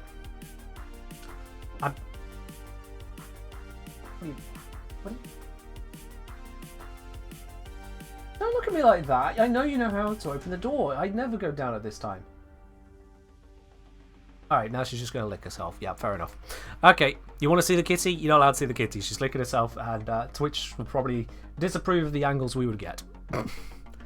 Before Cat turns off the PC? Oh no, she won't do that. No, she won't do that. Cheers, Audible. Oh. Now, with further changes, there's some of these which have been changed from dailies to weeklies, and also their requirements gone up. That's neither here nor there. That's fine with me. New acts do very focused stuff plus arbitrations. Yeah, that's fine with me. I'm perfectly on board with those. And then revised acts, and this is what's happening with the release of Abyss of Dagath, whereas all the other changes are the next Nightwave series. And I'm on board with basically all of these. Either just perfectly okay, or some of them actively a good idea. So, for example, complete 5 Syndicate missions rather than 10, because the max you can get access to for yourself is 9 in a day. 3 from Syndicate 1, 3 from Syndicate 2, 3 from Syndicate 3, 9 missions. So to get 10, you either need to do them all and then have a friend help you out, or you need to then come back the next day. Bring it down to 5, even if you only have 2 syndicates on your side, you have access to enough missions in one gameplay session. So honestly, that's just a straight buff. That is so much better. A lot of these others are just reducing down the grind of it. So 3 bounties rather than 5, 3 fish rather than 6, 1 transmutation rather than 3, 15 enemies while staying blinded rather than 20. That one's slightly odd because it's not even halved, but whatever, that it's reduced. And then there is this one. Cache Hunter. Find 6 caches across any sabotage missions, rather than find all of them in 3 missions. Because by the point that you are finding 1 or 2 caches in a mission, you're introduced to the content. You're made aware of the hunt for them, the kind of things you're going through, and you've also got the optimization to either find all 3 in 2 missions, or find just 2 of them in 3 missions, or find just 1 of them in 6 missions, or any combination thereof. That's great. Whereas previously, find all the caches in 3 sabotage missions, you had to do it perfectly. You had to get all 3. So that is a lot gentler on players. Certainly if you get some cases where people just cannot figure out where that 3rd one is, it's not a 0 mission to them. That's great. I like that. That allows people to get introduced to the system without bashing their head against a wall. I like it. There, King Vap, you're the exception rather than the rule. But I'm sure you're aware of that when it comes to how many syndicate missions you've got. So yeah, these changes are mostly just good. It's really just these 2 up here, the Silver Grove and the Jupiter Lab removals. I'm not sure that was necessary. If anything, I think that is a loss. But it's a minor loss, all told. It is minor. But yeah, honestly, there's just so much stuff. There's so much good stuff. Give Nightwave stories back. If you're meaning you want D to spend time creating the Nightwave stories again, like we had with Act 1, 2, and 3, I'm fine with Nightwave just being intermissions. I'm honestly completely fine with that. Because it takes them a not insignificant amount of time to actually create and test those things to put them in, whereas an intermission is just set and forget. Yeah, they make changes here and there, rebalancing, but it's mostly set and forget. Far less impa, which means they can focus on actual proper quests, rather than ephemeral acts. And that's just a lot better. It's like, rank 0. I wasn't there for that. I wasn't there for these. This is where I started getting involved in Warframe and Nightwave. This shows you where I came into the game, doesn't it? Here. This is where I arrived. The late end of the Emissary. Now if that doesn't tell you why this is a poor idea, how it's just missing for me. Those 2 events gone. Basically. Just gone. Yeah, there's a heck of a lot for new players here, as well as for just everyone in general. There's a heck of a lot, and it's all great. Almost 99% great. So if I say I agree with the LRV lab removal, new players can't open the second door until after they get an amp, so may waste time trying. Unless the act requires you to do that, I'm fine with it being there and leaving another mystery. Making you go, what's behind this door? What is this? I'm fine with that. But if the act required you to open up that door, then it should be grayed out like with Profit Taker when you just can't access it. It does? Well, then it should be grayed out. It'll say you need to complete such and such first. I don't know if it does say that because I'm not a new player, but it probably should say that.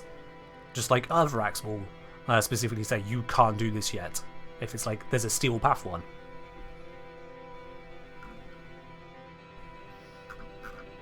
Yeah.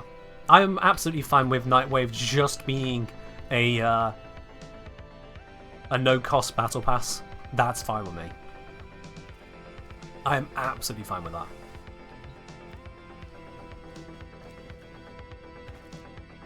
So, yeah. About events being gone, rip Scarlet Spear. Oh, I have such a bone to pick over that, Jay, actually. Not just Scarlet Spear, but in general. Because there's a friend of mine who joined Warframe just shy of a year ago. Okay? They've joined Warframe, and they've gone from nothing to Mastery Rank 30. They're onto Steel Path. They've completed, obviously, all the star chart. They've completed the main quest line, all those bits and pieces. And crucially, from my experience to their experience, for me, the new war was this big building up thing. The sentient threat was growing and growing and growing. New war! And then it's over. And even then, the new war kind of felt like the war was over in a millisecond. It felt very quick, in terms of the actual war itself. The rest of it was us hitting the undo button, using Eternalism or something. But for my friend, they got around the star chart and they're building up through the quests, and they get themselves a Necromech, they get themselves the Railjack, and then they go into New War, and then the sentient stuff is done. Gone. So, no idea about Scarlet Spear other than it was a thing that existed. There wasn't the build-up of the sheer invasion, the fact that Scarlet Spear was an invasion of Earth. Not there. That there was Orphix. Orphix is relegated to just some game mode where, for some reason, there are sentients doing sentient things, but only on a very select number of locations, like Vesper Strait. So that whole experience just wasn't there for them. They were not required to face off against the sentience here, I don't believe. The sentient anomaly that appears in Veil Proxima. And in fact, the sentient anomaly of the, strange, what is this weird sentient thing? Oh my god, there's a sentient ship. That now happens after you deal with the Orphix here.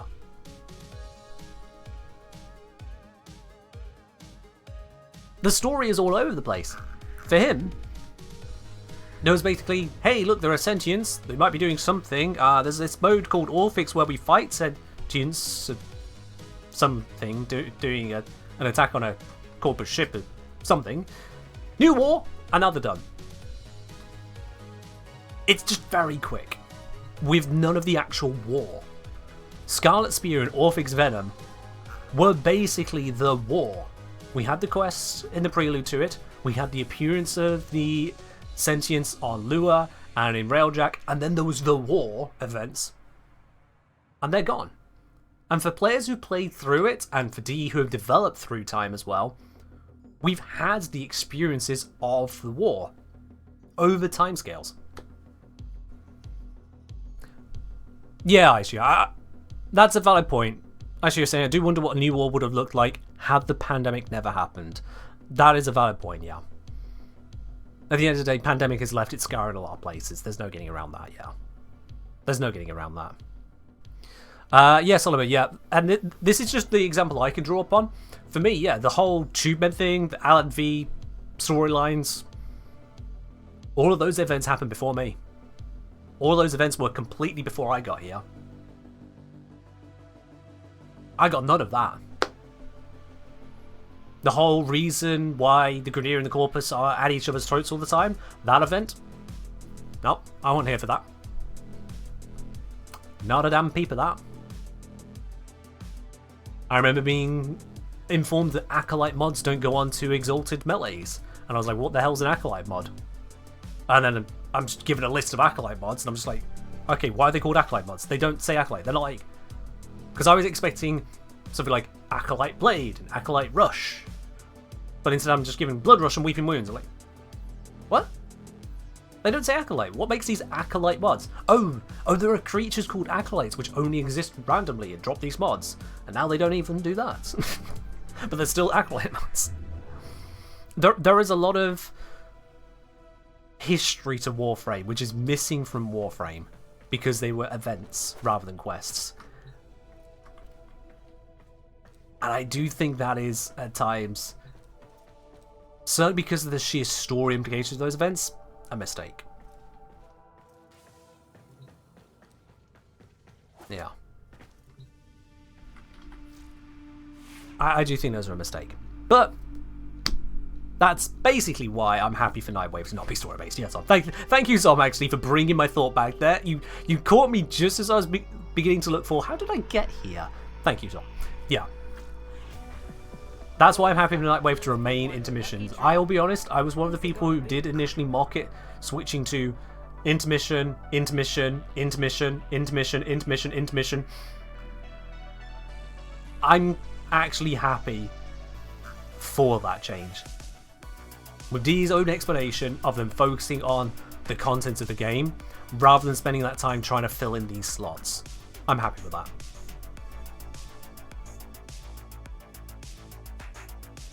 Yeah. Just look at the stats page in the profile. Yeah.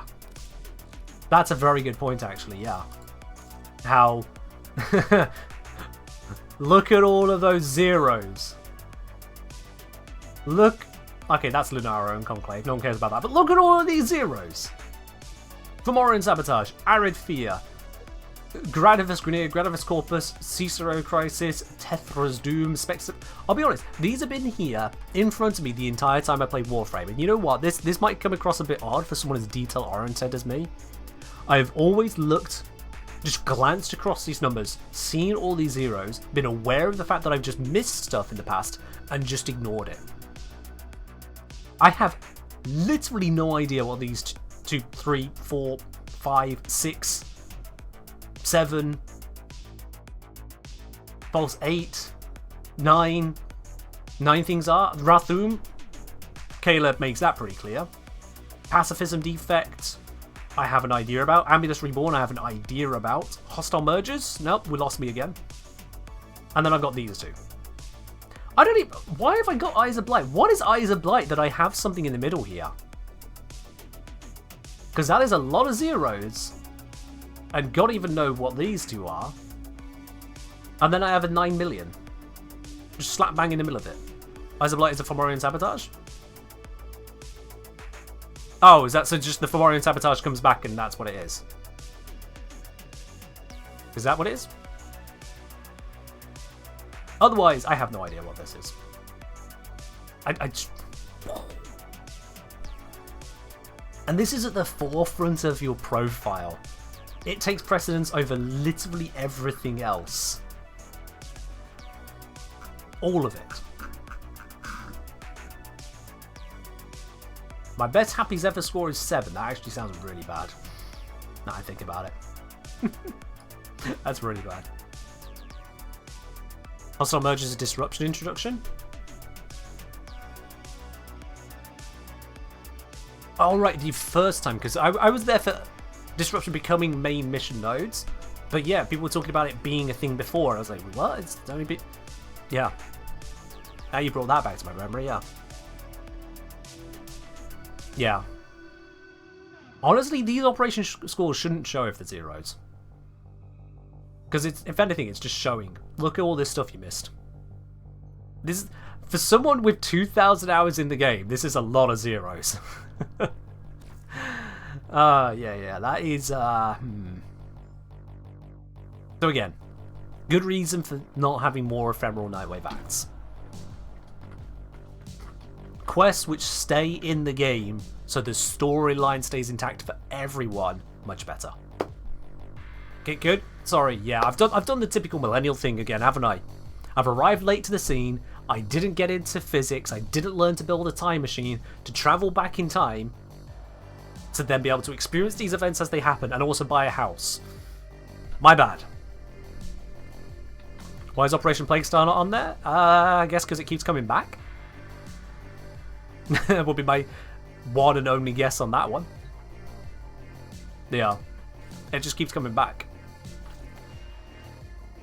Let's see. Clem with his weekly mission? Really don't want to. Invasion mission? Sure, why not?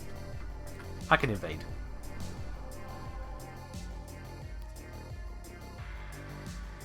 Wow, there's not many of those going around at the moment, is there? Let's see. Capture. Oh, that's quick. You like the story aspect of Nightwave? You remember chilling with a group and the wolf would just pop in? See, the wolf can just pop in after a quest, Niven. You could do a quest to then have the wolf be a thing. You are here to find our target and bring it's got them powers to the equipped. extraction point. Happy hunting. What was that challenge again? Alright, oh, I guess I'm gonna evolve this. I guess it's about time, isn't it?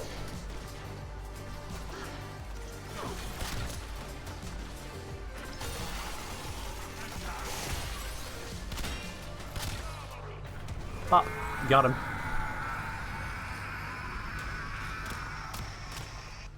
They are. Mission complete. The concept Captive just has been missing from the escorted to game because it was a extraction point. temporary Well event. done. Story important content feels wrong to me. Just wrong. And I think D have come to that conclusion as well.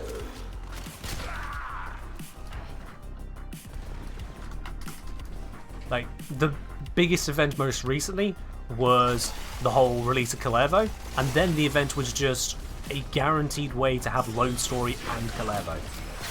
Nothing else. Just guaranteed way. And honestly, that's fine. That's the way to get players to join together for an event. Something that's still going to be available later, that's just making it a little easier to access it. A little way to condense the player base to enjoy it together. That's all. I'm down with that.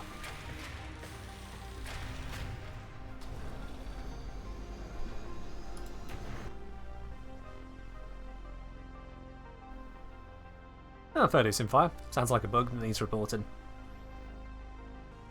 Keep in mind until Shadow Debt, Warframe wasn't a game with a real story. Fair do. Oh no, I pissed off a heck. Oh, whatever shall I do? Oh yeah, nothing. That's what. Capture.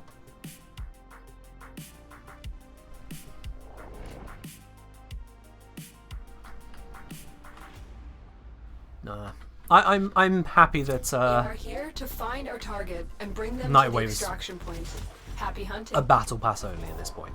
Have I spoken about Hydroid? I can re-speak about Hydroid. The Hydroid changes look very good. I am happy to see that Hydroid is finally taken back away from mean status. Where did it go? Oh, not very far away. This one's not very smart, is it? So they've kept his core aesthetic, his core identity, we'll interrogate the which is great. We've not lost Hydroid, and in the process, he's gaining a lot of relevancy. I'm actually quite interested about their approach to armor strip, to make it where he doesn't armor strip directly. Instead, he brings corrosive back to the good old days, as it were, of being a total armor strip, and then also the ability to turn it into a permanent armor strip, which is what corrosive used to be. Corrosive used to have a permanent effect. So I like that. They've removed the ability that just could not be fit into modern Warframe, the puddle. They've replaced it with a buff to his defense and to his damage, as well as sundering enemy armor. They've made it where his 1 and his 4, and actually his 2, actually all of his kit used to just make enemies more difficult to deal with, throwing them around or hiding them. So all of that's been fixed, which is great. His whole kit just makes so much more sense. So yeah, that's an absolute win. That is an absolute win. Like his unique status mechanic, just don't like how all of his abilities do it. I mean, all of his abilities proc corrosive because you still need to get to 10 corrosive stacks to get the full armor strip by the sounds of it. So they all work together to be able to achieve that goal. It's not like one particular ability is needed to do it. You can just use weapons the entire time even. Weapons will work with his passive. It seems like any source of damage will trigger his passive, so if you've got a corrosive modded rapid fire, rapid status weapon, you just remove enemy armor entirely. You kill them. That's going to feel great as an overall gun platform. It's going to feel great for that. So yeah. Any thoughts on the base number changes, stealth buffing most frames? I did talk about that as well, yeah. Every single Warframe is getting a buff if you're not using all of the mods which are being balanced around, which, honestly, that's fine. The reason being is that so much of tanking at high levels at the moment is either using invulnerability, invisibility, or pretty much that, actually. Those are the two main forms of tank, invuln or invis. There are some holdouts, like yours truly here, using health tanking on Lavos. But most guides towards surviving Steel Path are invulnerability, whether you make it where you can't take damage or you can't be shot because the enemies aren't shooting, or invisibility, they just don't know to shoot you. So a generalized buff to hit points to allow hit points to actually matter for a bit longer, I'm fine with that. I'm absolutely fine with that. Shields getting more relevancy, absolutely on board with that. And then when you've got an unranked frame, say if you've just formed it, or if you're brand new to the Warframe, it's not as much wet tissue paper, and that's a positive as well. In some cases, they're going to see something like triple the effective hit points in either health or shields, and that's great. I'm well on board with that. So yeah, good things all round, really. Good things all round on that stuff. I was invading. Let's continue. Good, another capture. Can we talk about how much this is huge up for Protea? Well, Zom, you're hugely into Protea. Enlighten us. You seem to know a bit more about Protea than I do, so enlighten us. What's really shiny about Protea? Happy hunting. Where is Protea absolutely singing with these changes?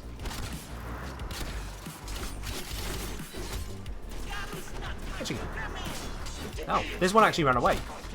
That was confusing. There's also a new Warframe coming too. There is, yep, we got Degath coming. I'll need to get my hands on her to really understand how effective her kit is. But yeah, new Warframe. That's cool. We will now be able to have Doom and Gloom if you subsume Gloom onto her. So that's a thing. Better shield tank, yep. Better shield gate on top of a new one. Validly so, yep. Even better, every companion respawns with short timers, freedom, instant fiber. I will say, Zom, they said that vacuum will, I think Pablo's words were, may not apply when a companion is incapacitated, and that, Pablo, please, for the love of God, come on, don't ruin this. Don't own goal when you're this close to victory. Please, no. Pablo, no. Please. I cannot stress this enough. We're so close! But, yeah. If vacuum is disabled, Zom, then it's possible that other features will also get disabled, such as synth fiber.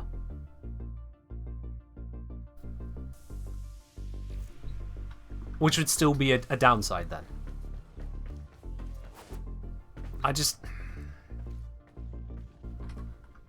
just seems unnecessary. It just seems unnecessary to me. Wonder if people will switch from core to Hydroid for loot farming? Switch, maybe not, because Korra doesn't just loot them. Korra also has the whip to absolutely demolish the enemies on her on her dome. Her Shrine Wall dome. So Korra doesn't just get the extra loot, but also absolutely capitalizes on killing the enemies quickly. Hydroid doesn't have that. Even with the corrosive changes, you still need to actively kill the enemies. So I think Hydroid will still be lesser than Korra in that side. But if you don't have or don't want to hard focus Korra's build to make that happen, then you can use Hydroid, yeah.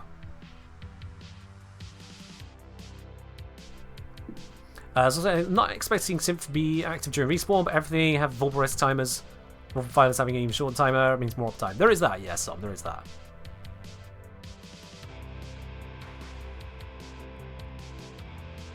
Yeah.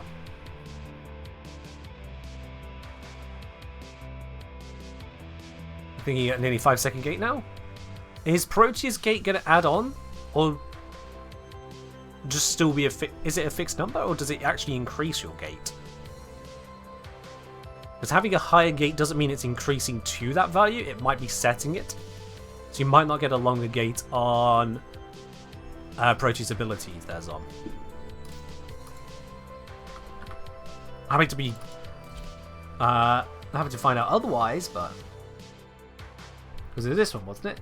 When shields break, satellite is destroyed to extend the period of invulnerability. It says extend, but doesn't mean it actually extends it rather than sets it.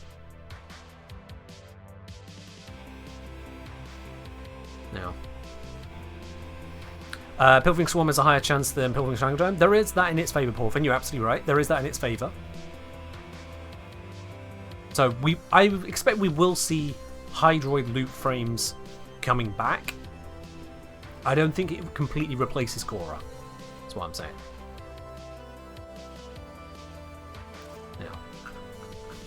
Now, yeah, so when it comes to counting in seconds, it's better to record footage and go back through it to be absolutely certain. It's better to do that. Let's get this Paris over and pick one of these. With sprint speed, get more fire rate, or with overshields, get more damage. I'm going to pick the Fire Wraith now.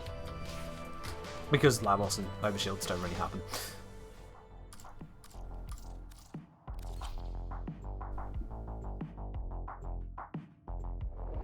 Yeah, Bullet, yeah. Proteus, her own mechanics. Thank you for reminding me, Shin. Yes, the shield recharge delay mods. Now that... Ooh, I wanna figure out exactly how that happens. In fact, I'm gonna actively break off what I'm doing here to talk about that one. Because if we go to mod changes, let me minimize this.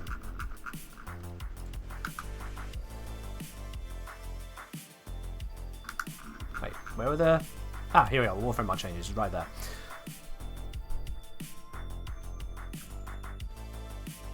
Whatever basis to test with. No.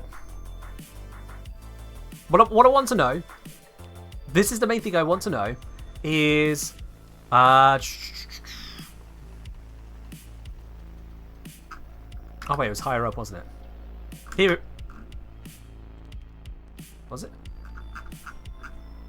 Here it is. Yeah.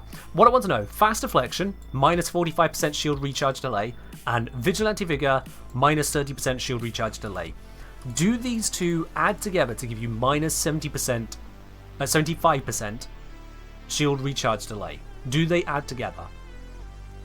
Because if they do, that means then on shields being damaged but not fully broken, you'll have a quarter of a second delay before they start recharging, because the base delay is 1 second. If your shields are fully broken, it'll take it from 4 seconds to 1 second. When your shield gate can be anywhere up to 2.5 seconds, and can start recharging after just 1 second, that sounds incredible. When you can take partial damage and then start regenning in a quarter of a second, that is incredible. That is incredible. Yeah, you'll be vulnerable to Toxin, which is mostly found in just one faction. That could be wild, and that's on top of mods which will be increasing the recharge of your shields as well. So fast deflection and Vigilante Vigor. Let's just quickly grab that. Equipment, mods.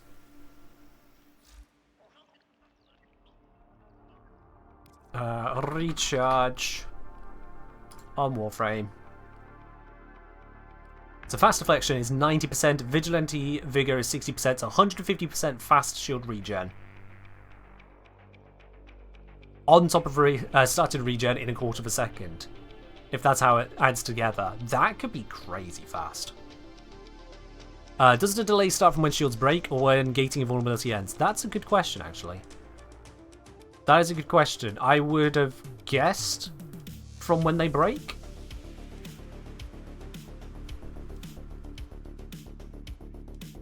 Yeah, I think it's when they break.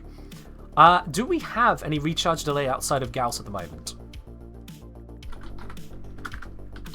I don't think we do we? No. Vazarin? Does Vazarin do that? Hold on. Vazarin.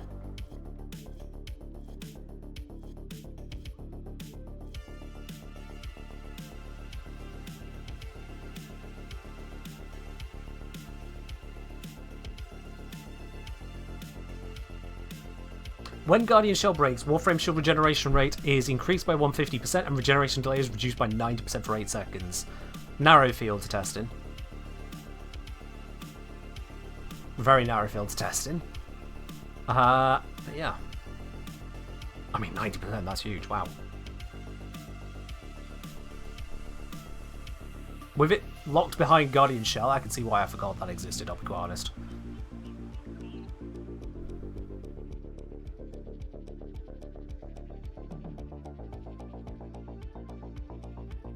Let's see if I can give that a quick whirl. Okay, well, Speed's Caballero. Give that a whirl. Let's make this place work. As I'm saying, like I said, with Gauss, it makes the shield delay shorter than the 0.33% partial gate. Oh, well, that confirms it then. If the 0.33 second gate is longer than the time it takes his shield to start recharging, then that just shows that it works Let's that talk. way. So we don't need to test that then, that's fine. Evolve the Feeling weapons. creative? It was the Paris? God, I've got so many to sort out. Ugh. Please. I only have so many hours in the day. Alright, Mogward next. 100 enemies with it. On punch through, get more fire rate, minus zoom, or plus projectile speed. Projectile speed might be the win there, to be honest. Bring it to life. If you die, Then go to sleep, Hellas dibs Life. on your stuff. Do you need me to time you out to convince you to go to sleep? I can do that.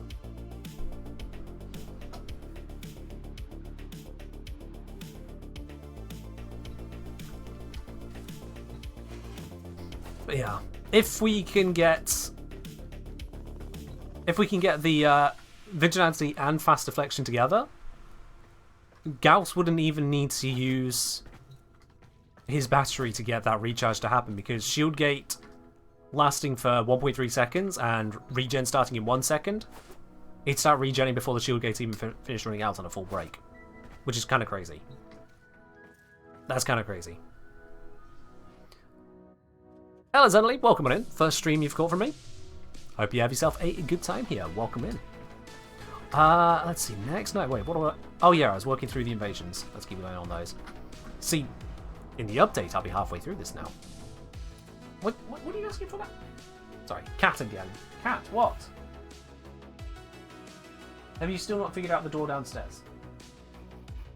Stream, I'm going to attend to my cat very quickly. I'll be back in just a moment. It looks like she's really needing someone to open up a door, and she can't be bothered to do it herself, and I don't want her to keep on headbutting me, because I've got her to learn to get my attention properly this way. Yes, I'm listening to you. It's okay, I'm listening. I'll be right back.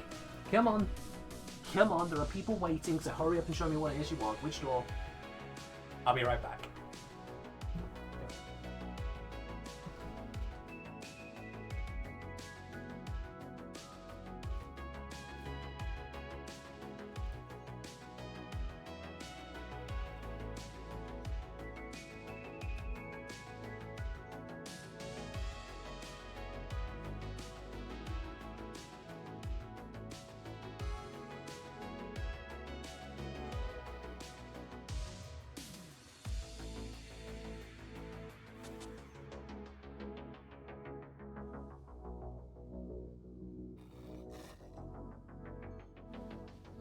Found the issue.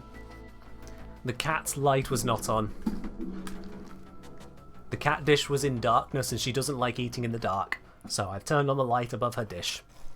Resolved. That's what the problem was. At least I've got her to communicate by headbutting rather than just causing problems or something. So hopefully she'll be happy now. Ah, right then. And of course there's always drones. Every time I go away from home there's drones. Innovision missions. Let's see. Assassination. Oh, of course, that's going to be forward. In which case I'll just go. It'll be fine.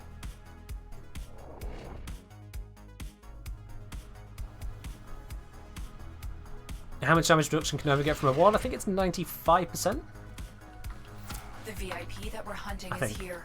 Find them and take them out.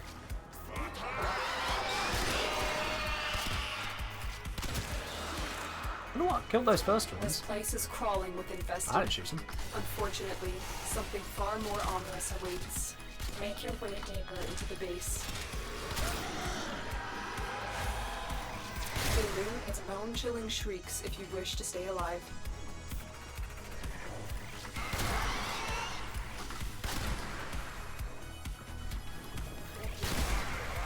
Ooh, good flying shot. And then those ones are all terrible. But you know, that's the duality of man, I guess.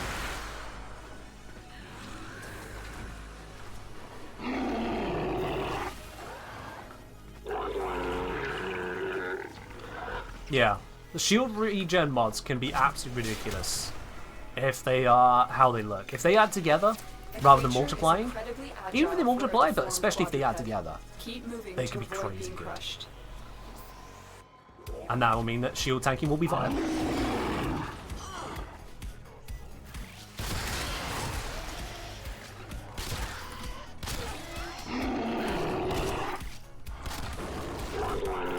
I am rather close, I think, before it spawned in. There we are. Did that give me 11,000 affinity? Target acquired. Take them down. I can't tell, but I think that just gave me 11,000 affinity. That's a lot. Have I got a booster on? Oh, I have. That'll be it then. I was going to say, if that thing gives out 11,000 affinity just on the main. Okay, wow. But it does not.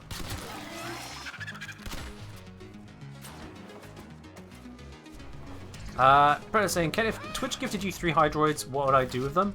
Well, like, just straight to my account or to give away?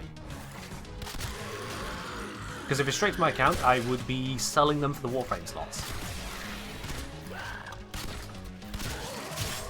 I don't need 3 Hydroids.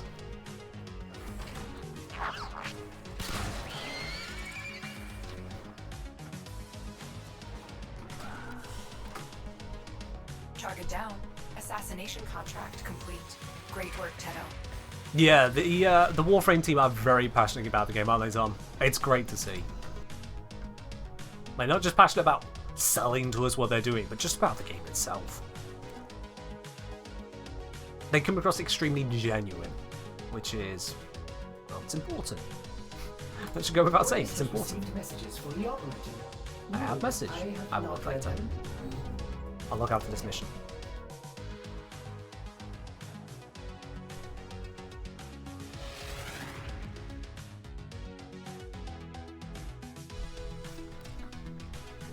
Right. The Yeah. VIP that we're hunting For those is of you who missed the here. announcements Find already, them at least and take information them on out. it, I will be doing a video in the next couple days with regards to all the changes in the dev workshops. I'll be going through the details, the standout, breaking down some of the bits and pieces, my opinions on it all.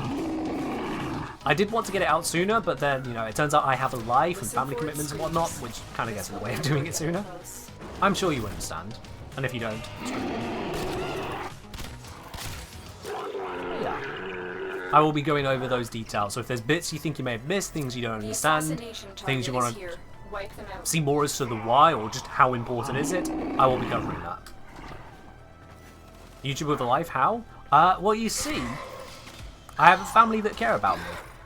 I understand that for some people that is a wild thing to consider, but it's true, I am blessed with a family that care. That's how. Were that not the case, then I would just be a permanent creator gremlin. Let's be real. They won't be bothering us anymore. Let's get out of here. Right. Correct to do that.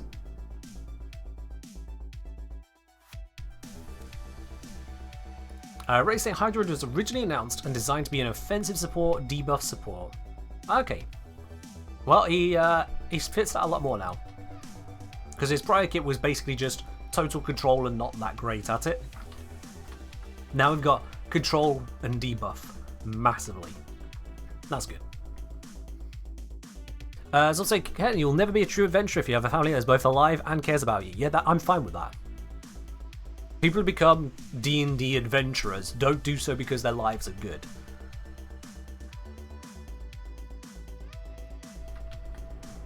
They do it because their lives are difficult or just ruined in one way or another. And that the risk of adventuring is worth it because, frankly, they haven't got that much to risk.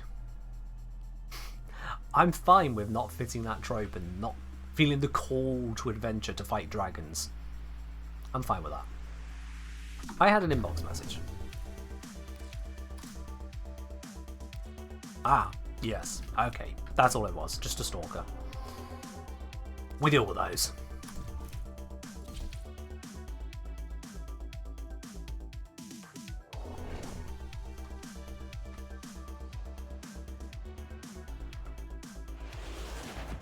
Make sure the cat hasn't snuck in again. Nope. Good. The cat is definitely satisfied. Did I read the dungeon? The VIP I that just we're said you hunting were is here. satisfied. Why are you And back? take them out. This place is crawling with infested. Unfortunately, It's not that I don't like her, it's something just far more ominous awaits. she can Make your way be deeper demanding into the base. when I'm very Avoid clearly the busy. creature's Normally spine she doesn't strike. demand These anything from me razor-sharp during a quills stream, will so rip this is your unusual. Warframe to shreds. What's she doing now? Now she's happy. She's just sat. It's fine. She's not demanding anything now. She's just sat, existing with me, which is fine.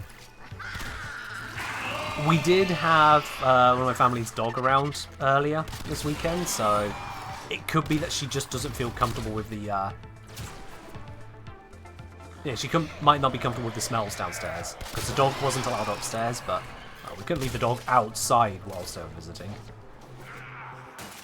So it could be that. My cat is not demanding to be on stream. She hates being on camera, and she knows what cameras look like. She hates them.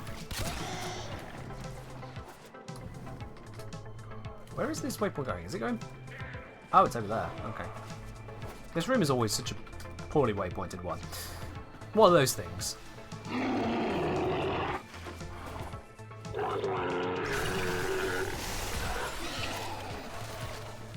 Your target is an aberration of twisted flesh. Put the thing out of its misery. Ah, got him.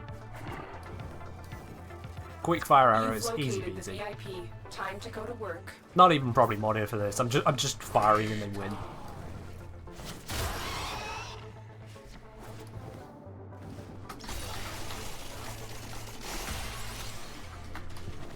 No, I hit something I shouldn't have hit, and that ruined my entire momentum. God damn it.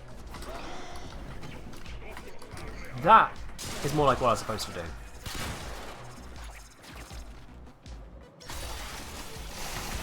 Ooh, nearly didn't make that. They won't be Nearly didn't bothering make us that dash. anymore. Let's get out of here. There we are. I think I found an entire Nyx.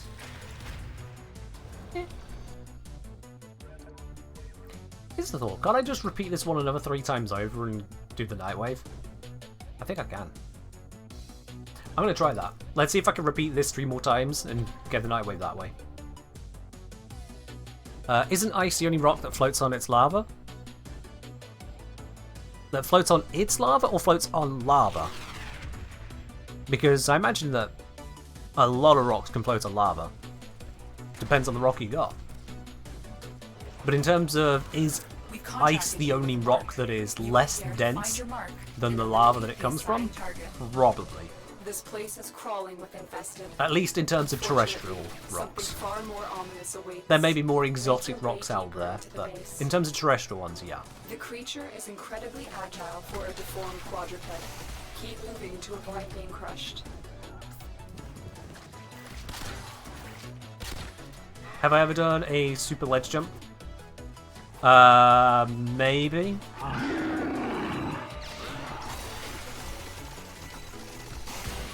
I completely screwed that up. I thought I cancelled the dash partway through and it didn't cancel.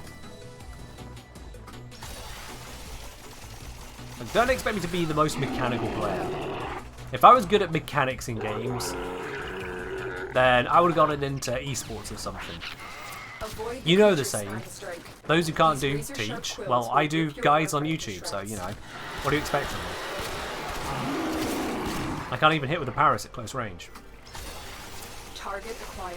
Take them down.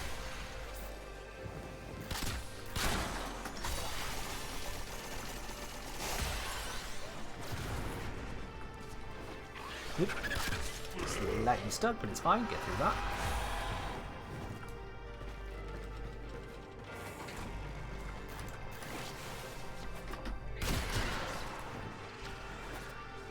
That was a worthwhile shot. They won't be bothering So I'm us saying, glad they anymore. kept the core of Let's Hydroids get out of 2. here. No, it's still not going to be the best ability in the game, but it's still most fun part of his kit. I mean, what they've done with it is made it a better grouping ability. So it's still got that value to it, and it will be debuffing enemies with the enhanced corrosive. And it will be a status cleanse on Hydroid. So it's still actually more powerful than before. Check. Did work. Okay, cool. Cool. So I didn't want to look into whatever that was. Just keep doing this one.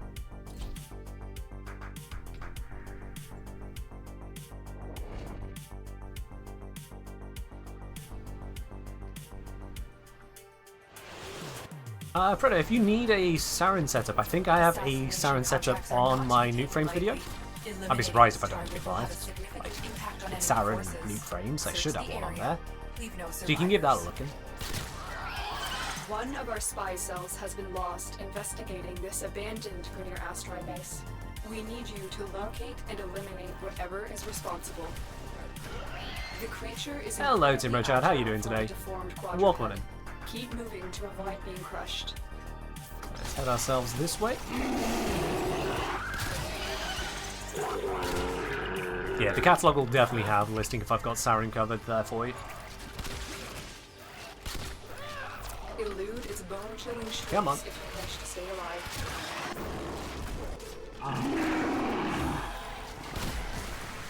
I missed. That one hit. There is the Oh, assassination one hit target. point left. You know kidding what to me? do. When they tell you the guy's one shot and he actually is.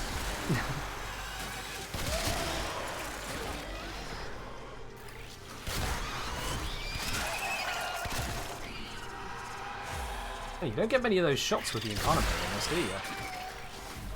I know I'm not fully charging it, but even then. How did that miss?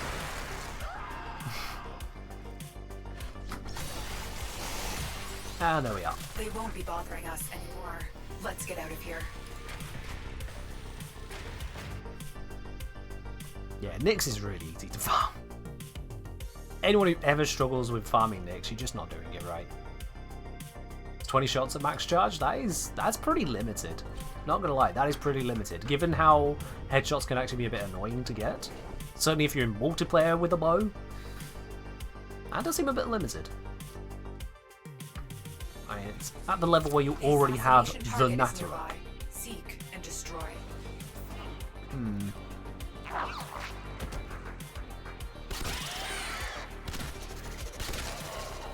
One of our spy cells has been lost investigating this abandoned Grenier asteroid base. We need you to locate and eliminate whatever is responsible. Elude its bone-chilling shrieks if you wish to stay alive. Not sure how I feel about that.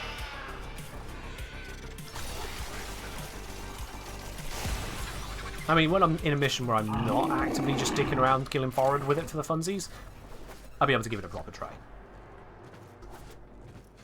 Yeah, it is indeed forward.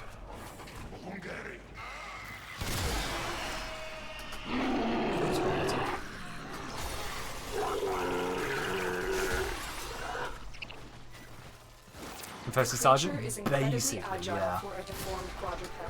Keep moving to avoid being crushed. Well, that one just got one shot. Target spotted. Stay sharp. This one is a handful. Again with a bad jump. Ugh. What am I doing?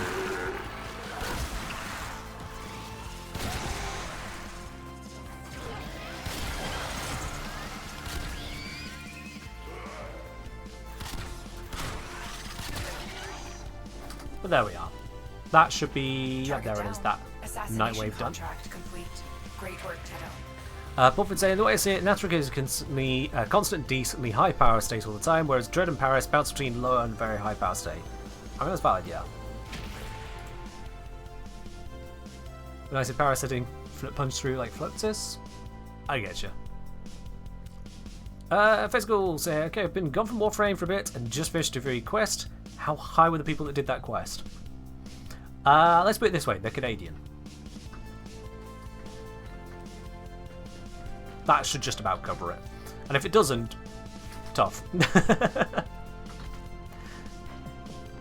Alright, let's see. Win 3 wages in a row without letting enemies score in one match the index. I really cannot be bothered. 100 enemies with a necromech. I could do that.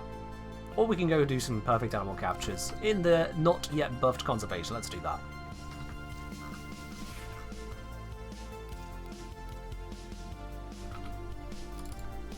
Let's go do not yet buffed conservation. Bring Paris? Yeah, bring Paris. I might shoot some shots with it.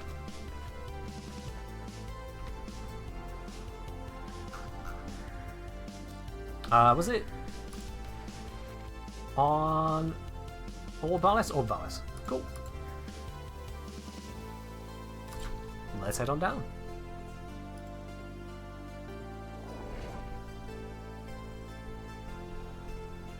That's a good point. Yeah. Yeah, face cool. If you wanna wonder just what D you're on. No, wait, hang on. You've just finished your 3 quests. Face cool. Have you done the new war quest and the Zaraman quest? Because if you haven't done those, don't look at the Tenocon stuff yet. Seriously, don't. Do the quests as they are in the game. Get yourself to completion of Angels of the Zaraman. Then have a look at the Tenocon stuff. It's yeah. That's all I'll say on that one. Just to avoid any potential spoilers and breakups there for you of what you will be interested in. Alright, so let's start with the poppers. Let's see which one is the closest. We're going to get the update that'll make it where I'll know that by just looking at the minimap. I see that one, that one, that one. That one's close to a teleporter, we'll go there. Is this one.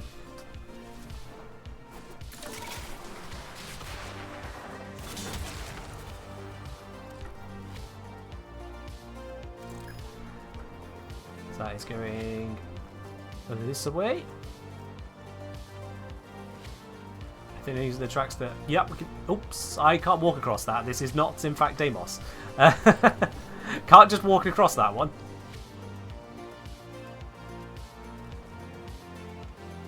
You've done all the other quests? Oh, then go have a look at the Tenocon gameplay demo of what's coming in Warframe. Seriously? You'll discover that Duvuri is just the beginning of the crazy. Ah, here we go.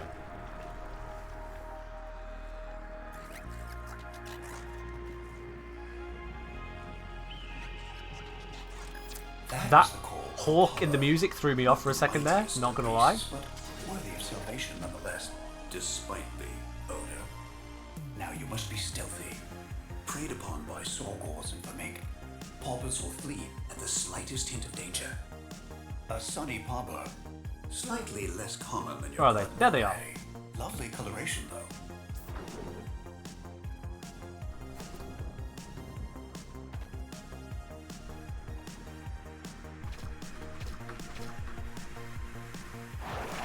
Oh, got him.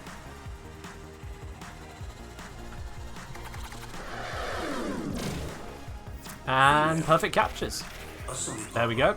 One down. 5 to go. And the update will be 3 to go.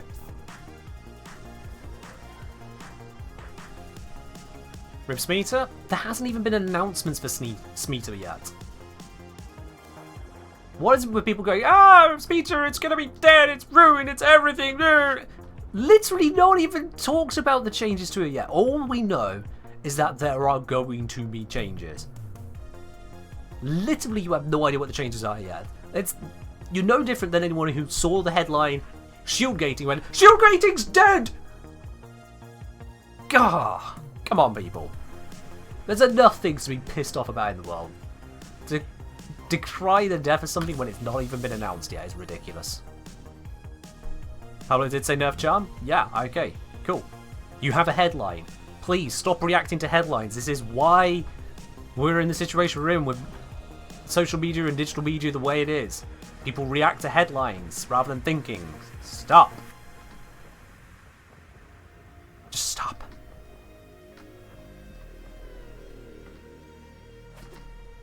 Cool, blimey.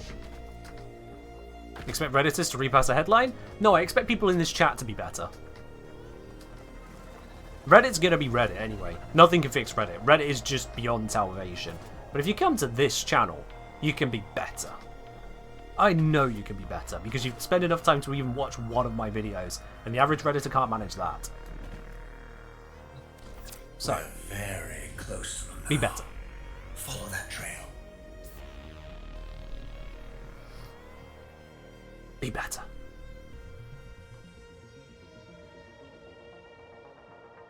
And yes, all companions are getting a buff in the next update. All of them. Every single one of them.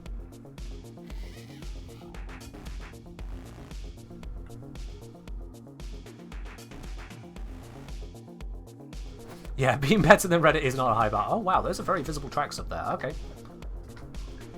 That was useful. Thank you, game. I will take that freebie.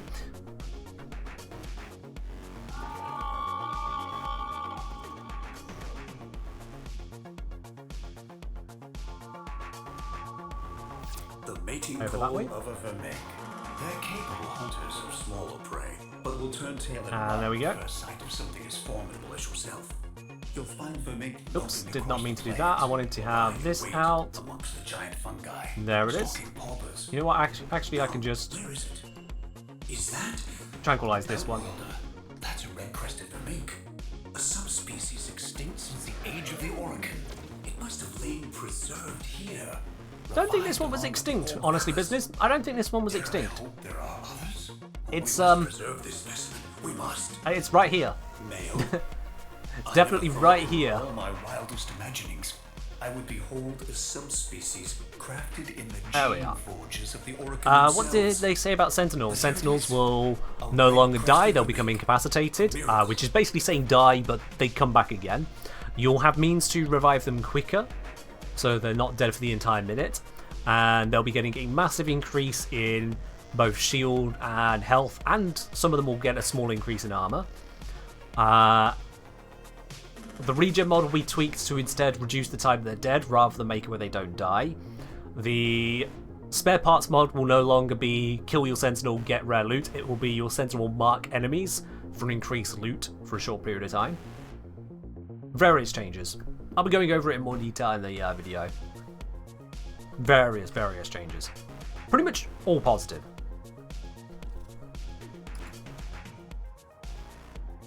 Here's the thing, Porfin. Here's the thing about things going extinct.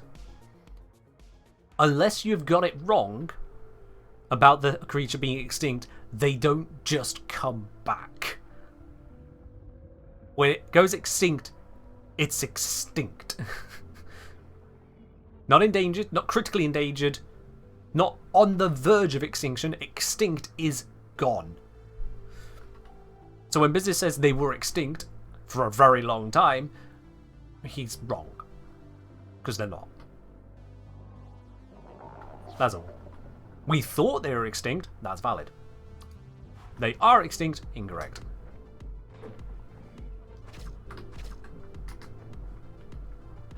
Can I get that to there? No. Can I get that to there? Yes. Excellent, that's faster. What if they were cloned? He said, oh, maybe they lay dormant somewhere, which is, okay, well, then they weren't extinct, were they?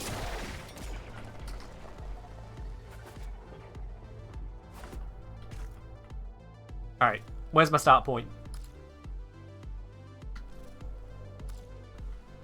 Oh, it's right there. A tuft of fur. There'll be creatures. The animal it evolved from may have evolved in the same way again. That's really not how it works. It's really not.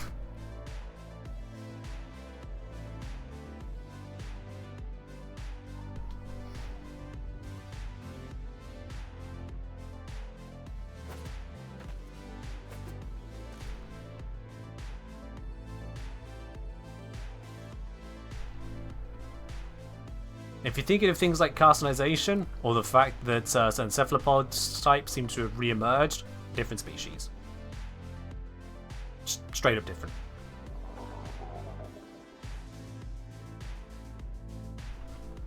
Right. We've got that. Do the call.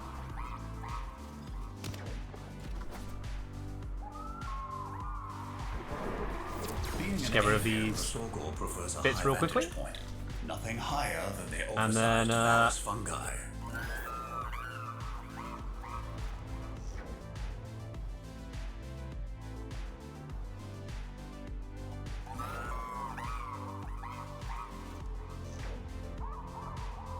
There we go. I think that was sufficient. Yep, that was sufficient, and there it is. Sorgor. Pretty little thing, as long as you're not a rodent.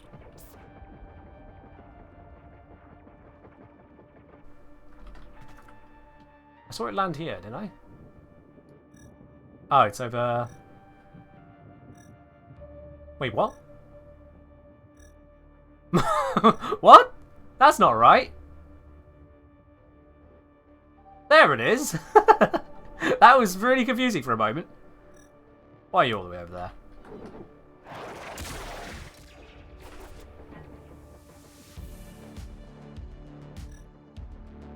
No. No.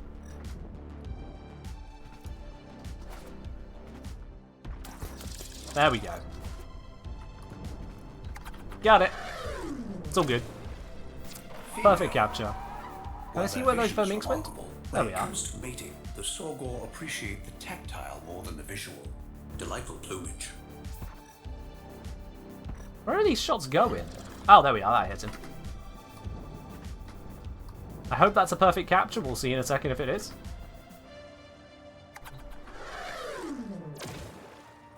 It was. There we are. Nice. That counts for another one. Such Win. noble bearing. Let's get them to see. Is there a difference between gun and using a sleep? No. You can get perfect captures with both, so there's not really a difference. Other than one's AoE. The trank gun is not AoE.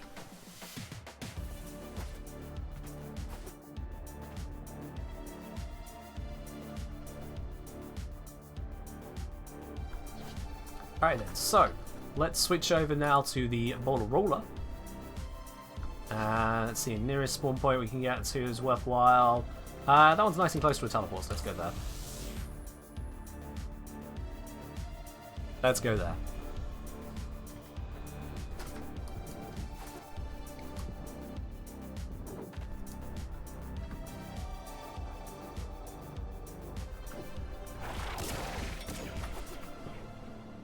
I know I could fly over, but I want to use Avara more for Avara.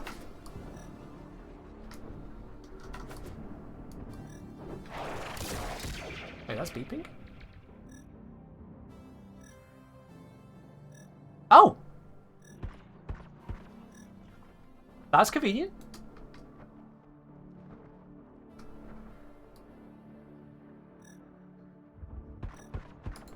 That's really convenient, actually. I was just about to go hunting for one, and one's just... Wait, what?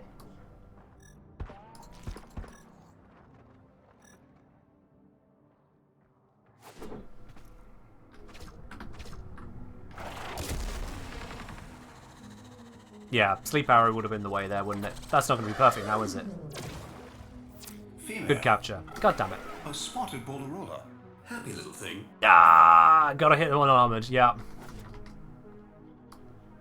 That's my bad.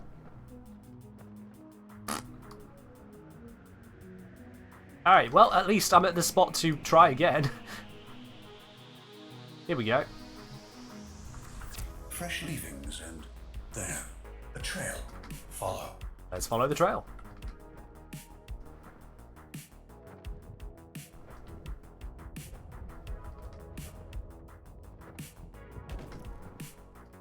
And here's our call point.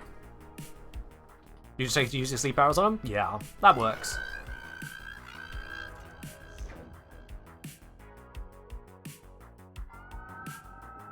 This way.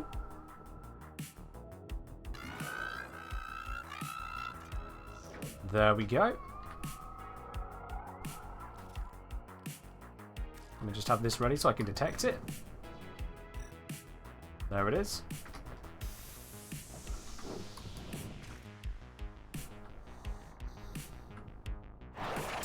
Up.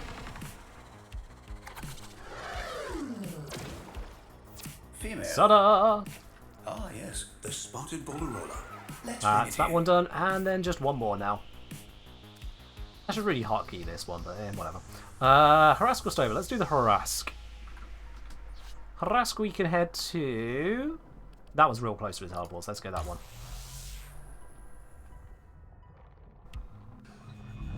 Why is business so infatuated with animals? Hey, everyone's got a hobby.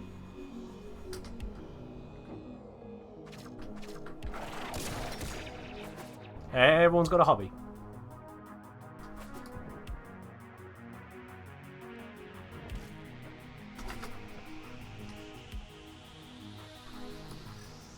I hear a beep. Will I get another freebie?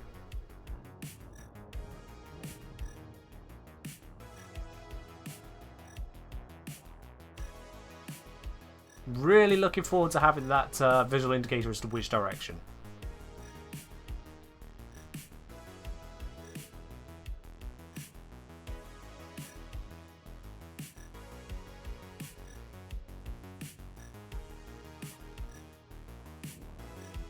I have no idea where this one is. I'll just do the proper hunt. Footsteps. A creature is near. Let's follow this along. Ow.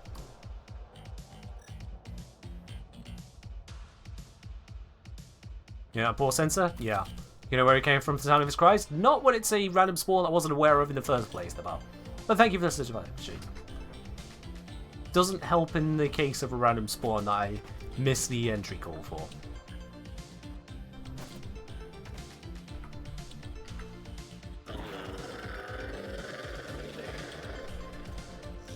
There is something alone up here. Oh, there's a will leave its tunnel hopper. only if it feels safe. So be quiet and careful. Give it a moment, and then drink. Alright then, let's watch the minimap, look for the change. I think that was the popper over there.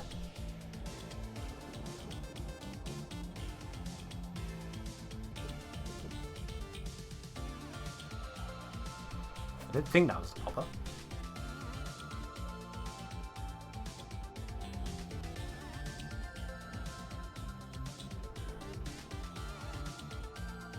Yeah, that's the popper. I don't want the popper. Where is it?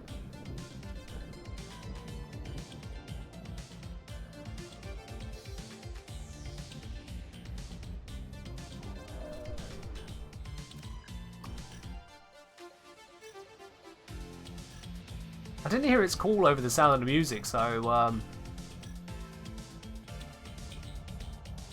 that one's throwing me off. This ain't new Esprit, no. This is the same playlist as we usually used to. This is the simp stuff.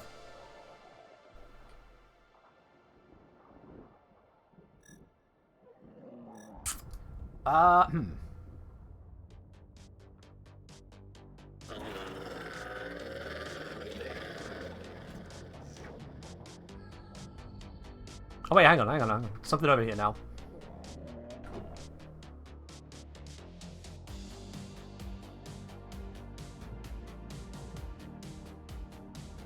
And up.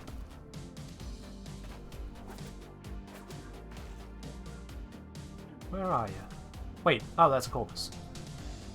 Get out of here. Stupid corpus. Oh, a dappled Horos. What a handsome fellow he is. Let's bring him You in. saw it? Where is it?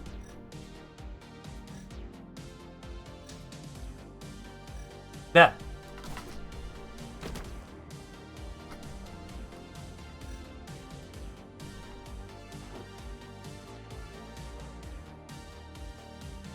Come on. There we go. That should do.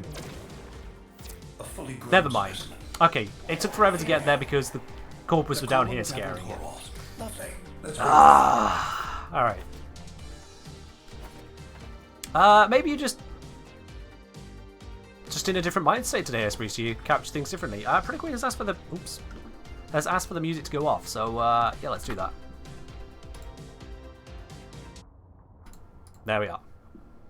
Burrows have to be fully get out to be captured properly, don't they? I don't think so, no. I think that one was simply a case, because it took so long, it got rated a bad capture, and I think it got scared by the nearby corpus, because it spawned way over there for some reason. Not so great, so I'll just do it again, it's fine. It's fine. Let's see, where am I? Where's the nearest one? We can go to that one. That one's closer to a teleport, let's go there.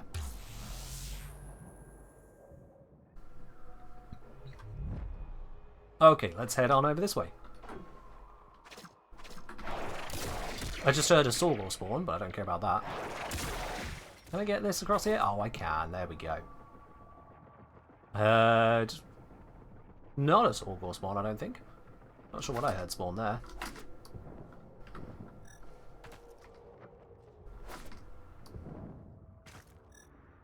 There is a beeping. There's something nearby. What's that one? I'm going to allow myself to get distracted in case this counts as a perfect capture. White-breasted vermink. Don't think that'll be a new one. But I'm going to grab it anyway.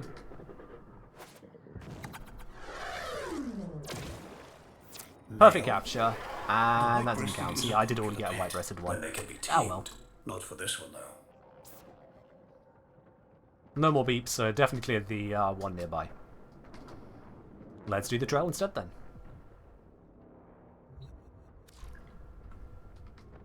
Following these tracks. It's easy to follow the steaming pile of shit that it dropped every 5 feet. Wait. Oh, it's these things I heard. Let's get rid of them real quick. Come on, you screwing up anything for me?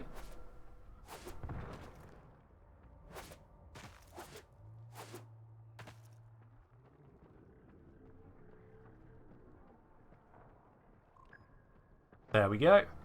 On location, grab a thing, no corpus nearby.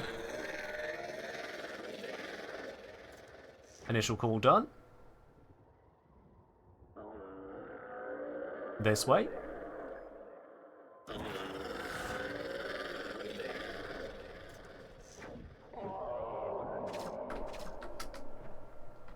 Okay, so we're going to go rolling down this way. Try and see it. Ooh, it's right on top of me. What a handsome fellow he is. Let's bring him in. And... perfect. Male? Job done. Common subspecies. And quite a pleasing Job done. Don't you Nice and easy. How long does that all take? 20 minutes. Okay, not the fastest. Not at all. Actually, that was quite a long one. Yeah, bringing that down to 10 minutes, definitely in favour of that. Definitely.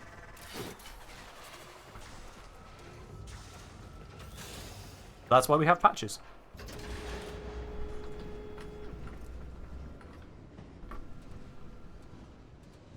All good. What's good? All. That's what. There we are. Look at those lovely tags. Absolutely none of them colour coded, but who cares? If I had an over to the business, have you got anything much to say about all of that lot? Hello. She looks peaceful out there. Sorry, tags. Anything I can get? Prepare for that inevitability. No, I don't have the bottom ones needed on each of these. That's a shame. Oh well. Oh well. Till next time.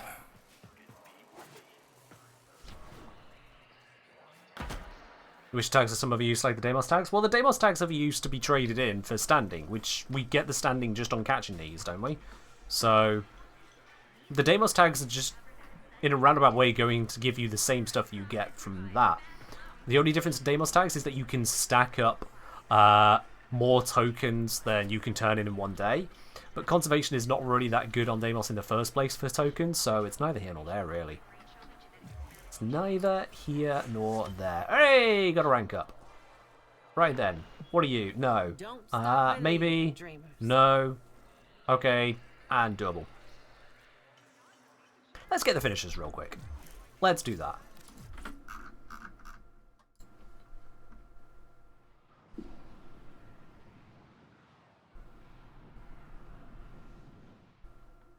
Deimos tags can also give grandmother tags that trade for other items. Yes, effectively, although that is, again, basically just another standing system. Like, if you could spend 1,000 standing to buy a grandmother token, that would be the same process, functionally speaking. So, yes, Deimos tags do have that use, only because it's been shoehorned in that way. It's almost exactly the same as what we can do with conservation in Fortuna. It's just the tags you get there are ancillary ribbons on top of the actual standing reward. Like a music is unsettling. You know what? I actually agree with you. Let's fix that. There we are. You missed standing. Missed devstream stuff. Is standing getting changed? No. No. Core syndicate standing will be used for getting Dagath, and open world standing will be used for purchasing the new companion mods, I believe. But that's all that we have on that side. There's not otherwise a change to standing, no, Esprit. There is a change to Nightwave, in which that you'll be able to get 13,500 more standing with Nightwave every single week for 3 evergreen weekly reward, 3 evergreen weekly acts. So that's neat. But those are the entirety of changes. Thank you, Idol. That counts. Yeah, let's do that. That counts. Right. Lavos. Cronin. Cronin? You know them. You know them? I know them. That's terrible. I'm sorry. This should do the trick. Have I got the things on here with the stuff? Yes, I have. That'll do.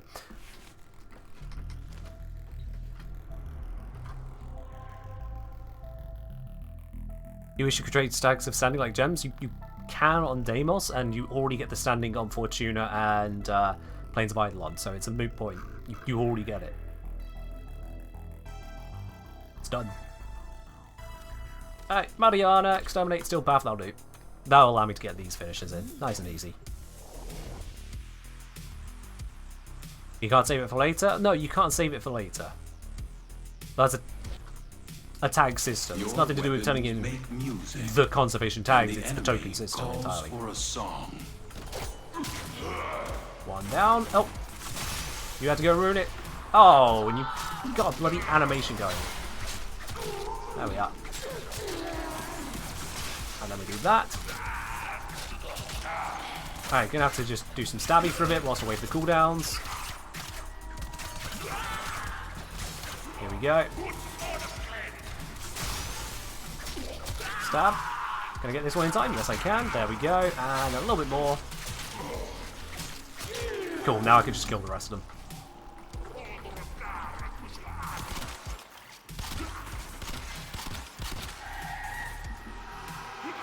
Am I going to be able to kill this? No. Excuse me. Kind of ruining my aim there, lass. Realised someone sent you gifted 2 days ago? Yeah, make sure you say thanks soon for that.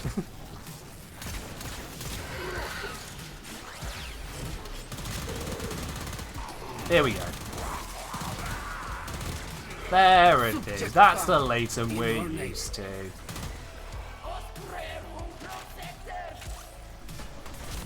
Because I don't think I can just abort the mission and keep the Nightwave challenge. I don't think I can. It's not like Rivers. I might be wrong, though.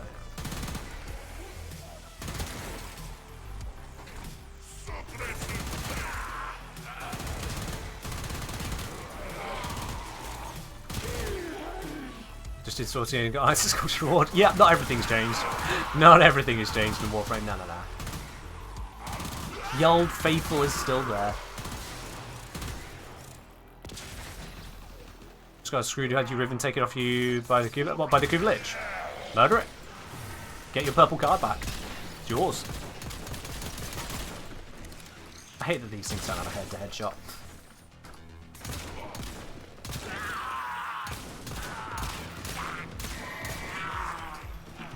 What are you offering me? Kuva Core attack? Ah, go away. Not even slightly interested.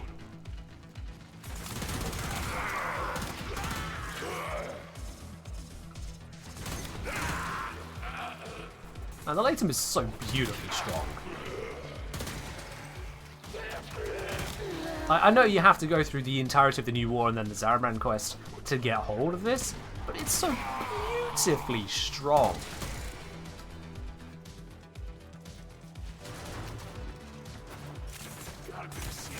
As long as no one else thinks we can quit the mission. I don't feel like trusting that today. Just because I'm so far through the mission at this point, I don't feel like trusting that today.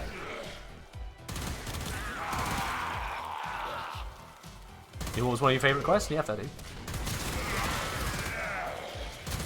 I'm in two minds about that quest. It was very cinematic. Not sure on the whole story of it. But that's my personal opinion.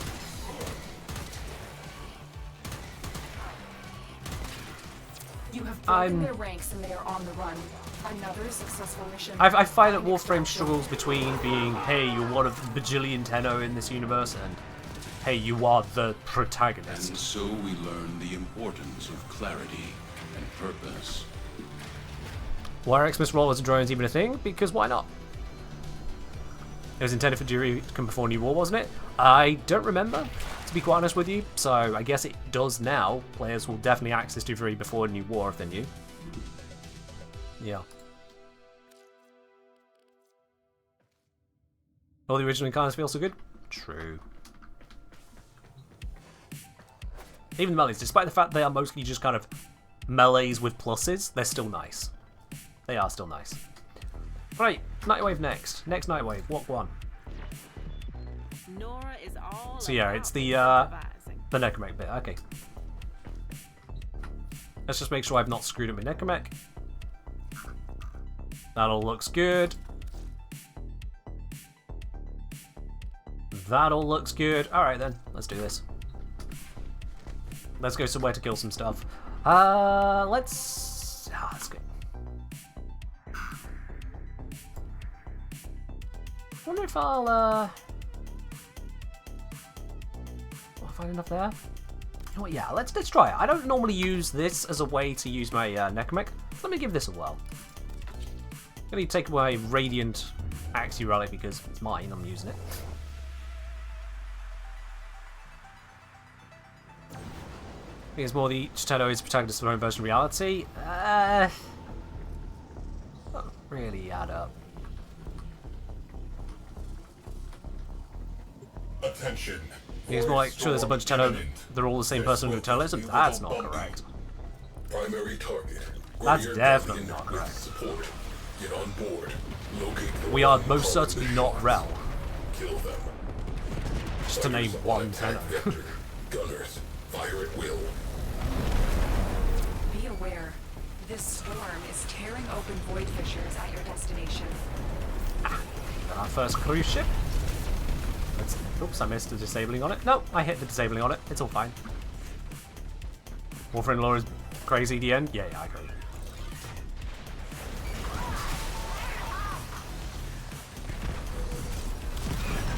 Ah! Insta-kill. Where's the next cruise ship? Cruise ship down. That clears up some space. Where's the next one? Come on, you blighters. Spawn.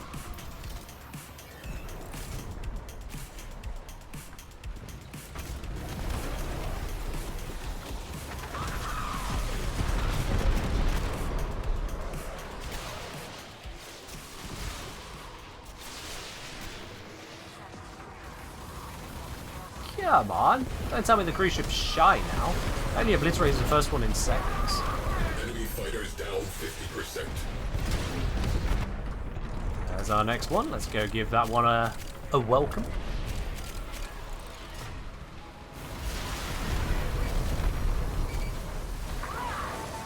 Pop.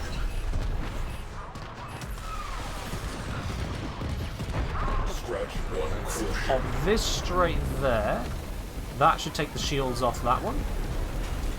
And yep, it's done so. That makes it nice and vulnerable. Skies are clear of fighter If you cover. have photosensitive epilepsy, good luck watching the stream, apparently. We Ain't no have fixing that one, less Warframe. cruise ship to be concerned with. Direct attention to remaining targets. Let's get me some new dome charges. There we go. Looks That like we should kicked do the the rest of the nest. mission. Vernier cruise ship has punched in.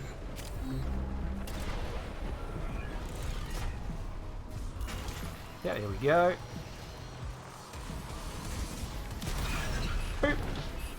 And then we got this one over Void here. storm intensifying. Boom. Cruise ship eliminated. Focus on And that's another one remaining taken out. targets. The other one up here. Cruise ship has gone bye-bye. It's taking damage, which means it is vulnerable. I should be able to just tap it right here. Void seed formation Nice. detected near you. That They one. called some friends. That one's got shields. Enemy cruise ship has punched in. Let's break those Cruise shields. ship And whilst it's breaking, I can reactor charge has the gun. detonated. That Pretty. should be on target. There we are, beautiful.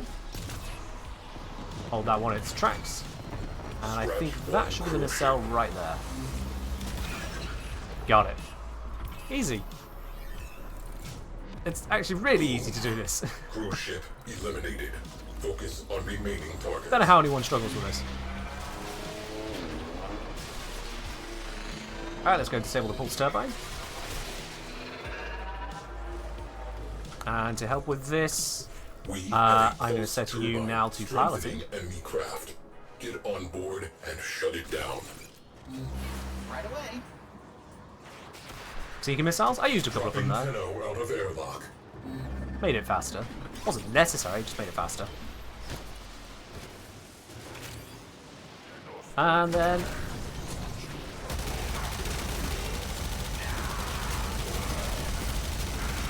I use this opportunity to get my necromech kills. Void sink forming. Eyes open. Bop. Oh, hello. There's a whole bunch of you here. Actually, there's a lot of you. That was a bit faster.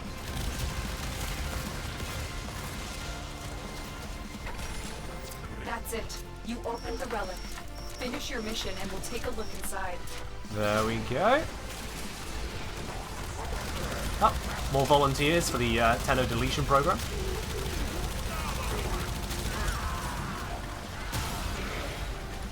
That survived? Oh, that's impressive. There it is. Blast that radiator. One radiator down. On to the next one. Again. Come on, get the jump. Get the jump. There it is. Oops. Slightly messing this up. There we are. Radiator naked. Hit them with all we have got. And then we go get the bit down here. Radiators destroyed. Away crew. Go Radio for hosted the extermination, Turbine. pretty much. Away crew. Wrecking time. Destroy marked components.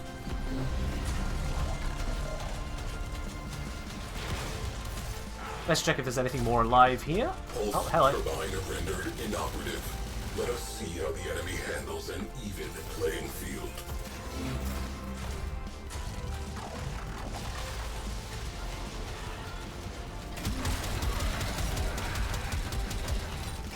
I mean, that's just beautifully easy. Beautifully easy way to just kill them all. Look at that.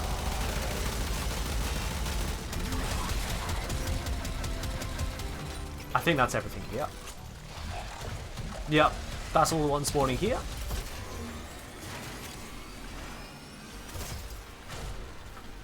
Can't use my gear wheel here, so I'm just gonna... Actually, I can... You can only Omni in Warframe, got it. There we are. How can we actually help? Sometimes they help, sometimes they don't. It's a thing. He should be flying me over towards the galleon right now. Yep. So he's identified this as the next objective, so we'll just give him a moment to do that. Yeah, some of the radiators they'll do, so like the pulse turbine, they normally do. Sometimes they fail. Whereas things like the ship killer platform and the missile battery, I think they always seem to miss one of the radiators. It's a right mixed bag, and different people have different experiences for reasons I have yet to discover. It's annoying. And terminate. You can ride the railjack. If you are next to the railjack, then your point of reference is the railjack, you see? It's moving me with it. But if you move away from the railjack, then your point of reference becomes kind of just fixed space. Separate from the railjack. The railjack, if it wanted to, could fly off now. Imminent. So yeah, it's kind of a soft magnetized to it, yeah. It makes it a lot easier for actually entering the railjack, because you just need to get close to it and then you're synced with it. Rather than it constantly trying to evade you. Fuck nullifiers. How are nullifiers stronger than necromechs? Screw you.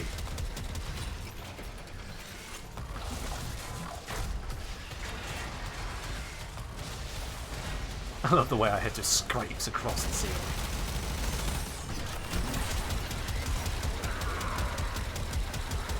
Warning. Void storm is strengthening. Oh, more over here as well. Tempting fate. Did I get them all? There's one more. There we are. Got them all. Yeah, got them all here. No, wait, never mind. More of them keep avoiding me. More of them will keep dying anyway.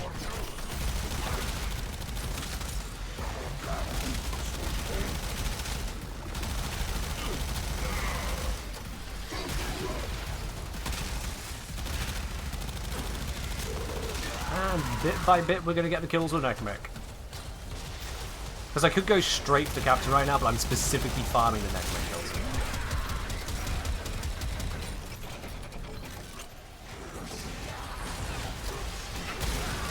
I actually had an idea for a new Warframe that could be added, where their fourth ability would specifically counter nullifiers, among other things. Just as part of their kit, because of the way they are... Well, the idea I had for them is that they wouldn't be a Warframe from this universe. So nullifier tech would be less effective against them.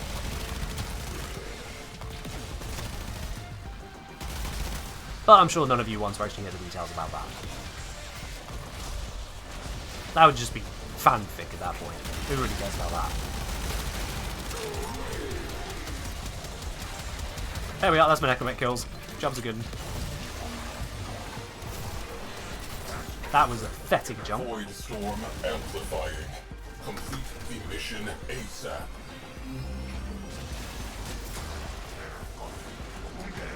Can design Warframe sound interesting? That is Surely the not. captain.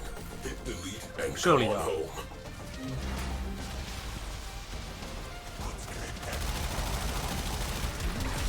Galleon captain is off the board. A Galleon perfect Captain outcome. deleted. Sincerely, Necromech.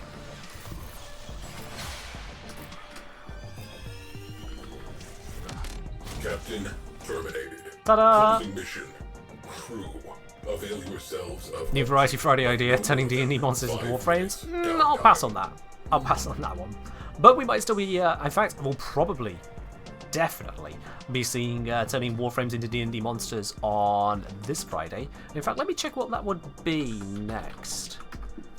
I think it would be Nidus. Ooh. I've got Nidus to do next. Interesting. Alright. Group of say, hey kids, sorry if it's been covered to death already, but love to hear your thoughts on the shield and companion changes. Also, do you think Charm should be nerfed? Charm does a lot in one companion, which kind of forces out others, and especially has such a unique power of buffing up loot to a substantial level that it pushes out other options. Other companions simply don't have enough use cases to make up for that. I would prefer to see other companions given use cases, perhaps taking some of the things from Charm. But does Charm necessarily need to be nerfed? No. Just made a little bit less uniquely powerful. They should make Charm universal? I would be against that. I would be against that. But yeah, some of the Charm buffs, for example, like the setting of your crits, that could be made a different specific one. Like, that could be given to Death Cube. Death Cube, the one that is all about destroying your enemies, sets your crits to 200% from time to time. Imagine that one.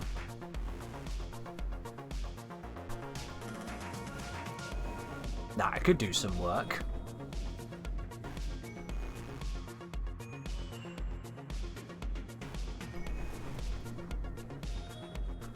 Chester is the loot Kubro to get the resource buff from Charm.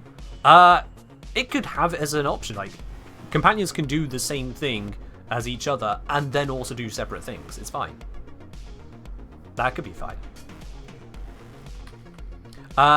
With regards to the other bits, I have already gone over the bits and pieces in livestream. I intend to put out a video, Grumpy Pants, which will cover the whole lot of the workshops. That'll be out in the first couple of days next week, so look forward to that. I will go through everything in detail. But suffice to say, I am happy with the shield changes. I am happy with the companion changes so far.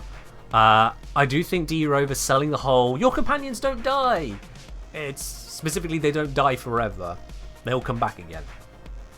But yeah, I will be covering them in full detail, so you can catch all that properly. Alright, let's get out of here. We're done in this one. We are done here.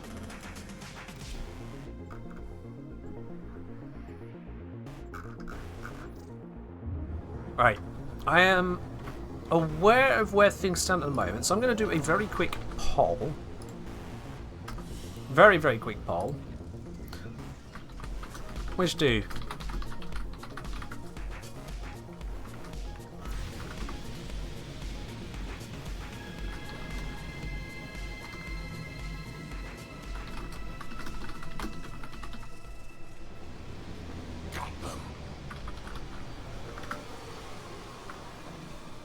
There we are. Quick poll is up. You got 1 minute on that. Which do? Which do? Do you want us to go straight onto the pack giveaway? By the way, exclamation mark ticket if you've not got the ticket for that yet. Or do you want me to talk out the idea for a Warframe I had? I'm going to let you guys decide. I'm sure there might be a couple of you, but I want to give you guys the option to vote on that. Do you want me to actually talk about an idea I've had for a frame? A frame which, among other things, would defeat nullifiers.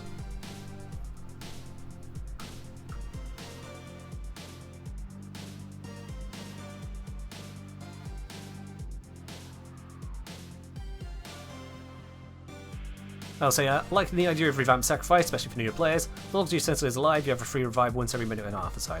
Yeah, it's pretty neat. Is it a fan-themed frame? No. You think there'll be no contests here? I mean, in the next few seconds there might be 30 votes. Yeah, I kind of saw this coming. I'm surprised there isn't a single vote against that. That's unusually un-internet-like. That is unusually un-internet-like right there. That is, okay. I see. So, let's bring up a notepad. If we're going to do this, let's bring up a notepad, eh? I think that is the only right way to go into a Ken has an idea for a Warframe. Do the plat after? Yes. The plat giveaway is still going to happen, so make sure you grab your tickets for that because I will close it the moment I'm done with this then. Told you to be better than Reddit? Yeah. Yeah, that's fair enough, yeah. I did tell you to be better than Reddit, and you all voted properly rather than anyone voting to be silly. At least it appears that way, so cool. Fair enough. Alright then.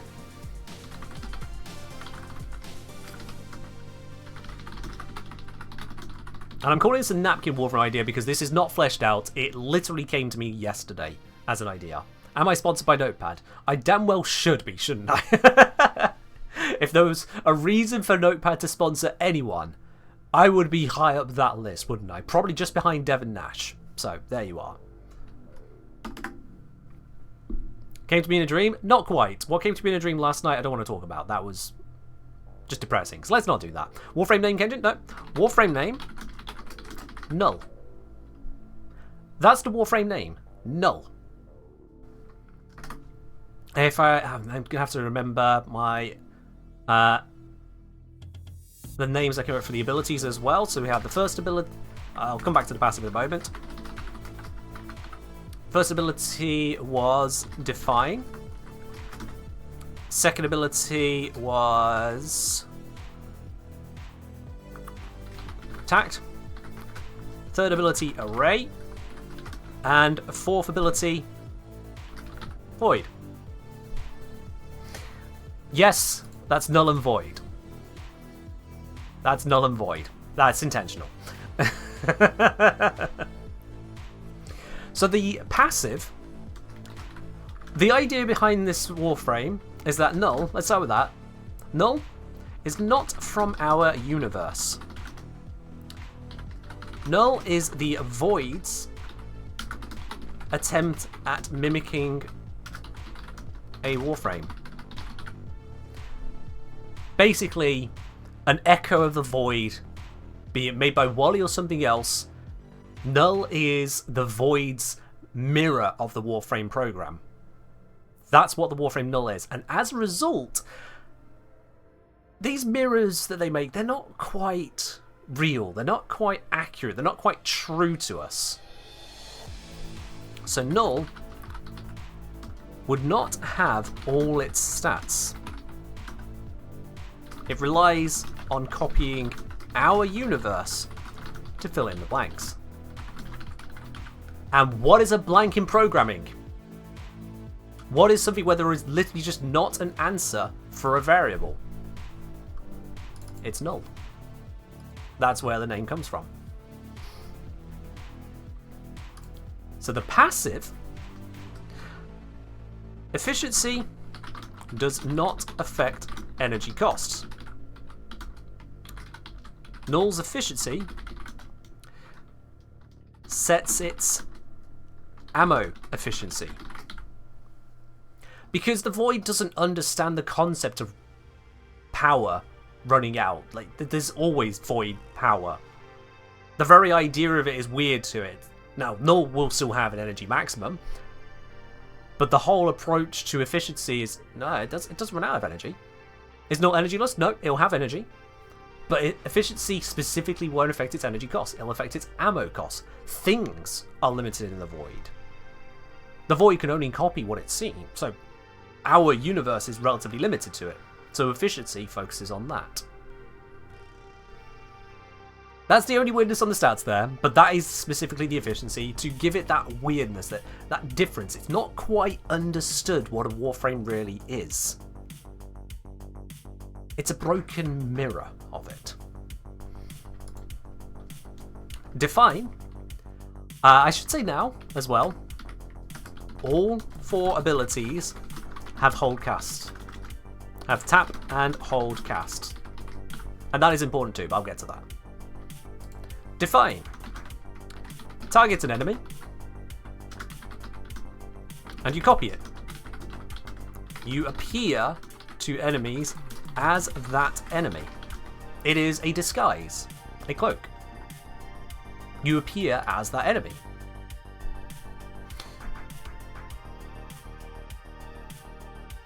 That is your way of getting around things, as it were.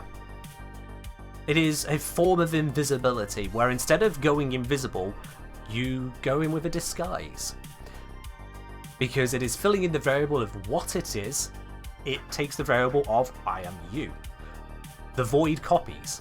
So it is define. It defines itself. Holdcast, undefine. Target enemy, disintegrates. You undefine it, it's dead.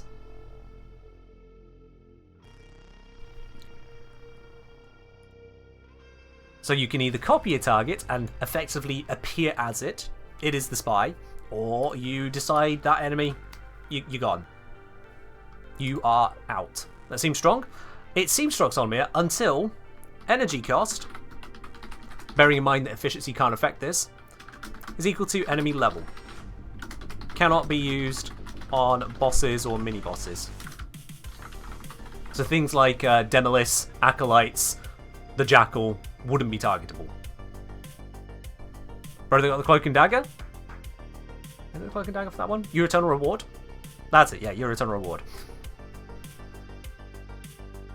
So you can define and undefine with this one. Target an enemy, boop, it's gone. And you notice that then scales specifically for levels. Low level players, low level content, easier to use it. Higher levels, that ability is specifically not meant to be available to you now. Unless you can really ramp up your energy. Maybe you could give undefined a cooldown? Nope, this is the design of it. You guys can have your ideas, but this is the design of it. That's why I say it's a napkin one. Is the energy cost for define the same? Yes. This is for both.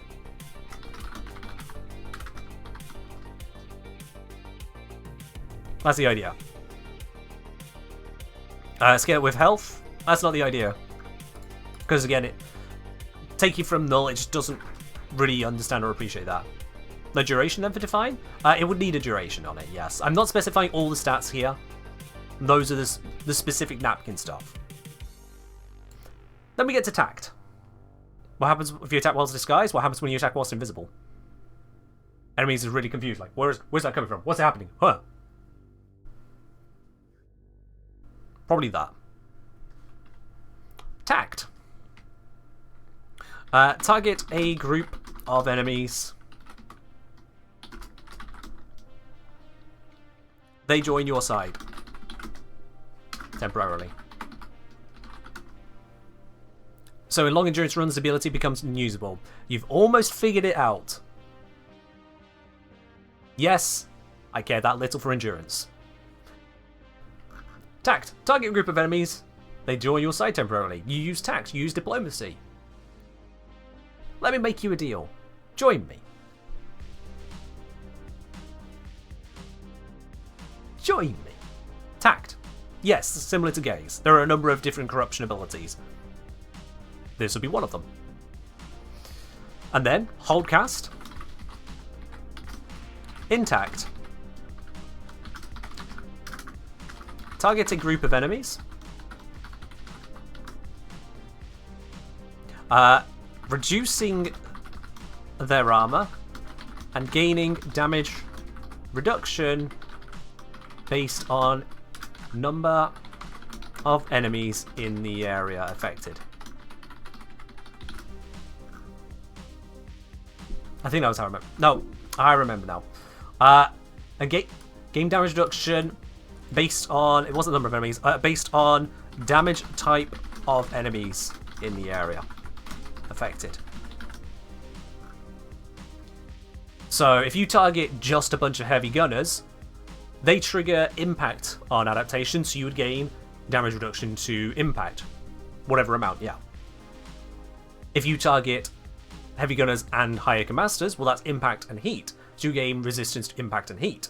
So yeah, it will be an adaptation ability, but rather than building and taking damage to get there, you target a group, what they would deal, you resist. Which means the idea is that if you want to use intact fully, you want to use it on a mixed group of enemies. You have to actively think about which ones you are targeting to get the most value out of intact. So we got define, undefine, tact, and intact so far. Need to post this to YouTube to get a large following for home null.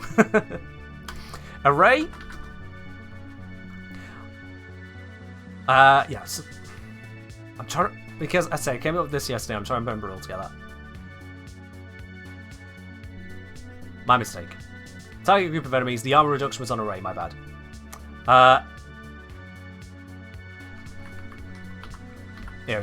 That was the damage reduction. Array reduces enemy armor in a large grid.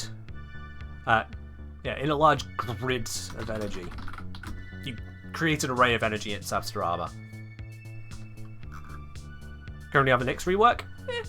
If that's what you want to think about. Warframes can be similar, but sure. So array would be reduce the enemy armor in a large grid of energy. Holdcast, you might have figured out where I'm going with this. I wonder if anyone can figure out the name of the holdcast on this ability.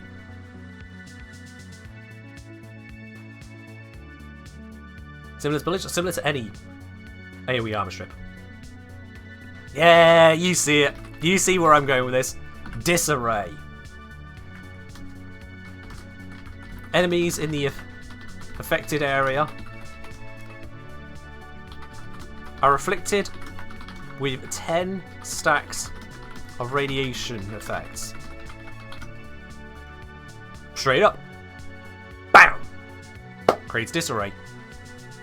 Which also works with condition overload or anything that comes off radiation effects. Bam.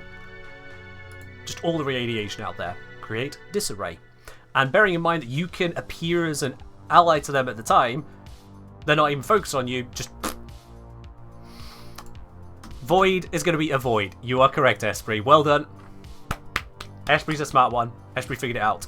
Esprit, actually, something's occurred to me. Esprit, why do you not have a VIP badge? Wow. I swear you had one.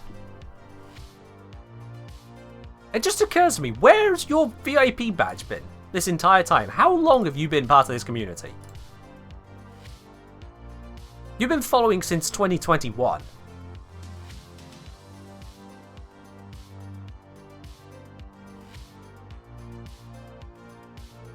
Never bought VIP, too many wrap tabs. Now let's fix this.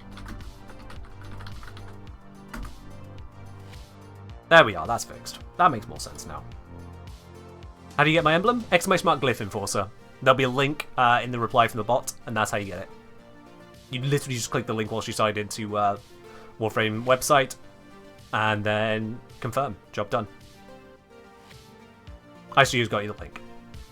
So Void. Now this is the big one. Emits a disruption pulse in a sphere, disabling enemy abilities and guns. This includes disabling nullifier bubbles.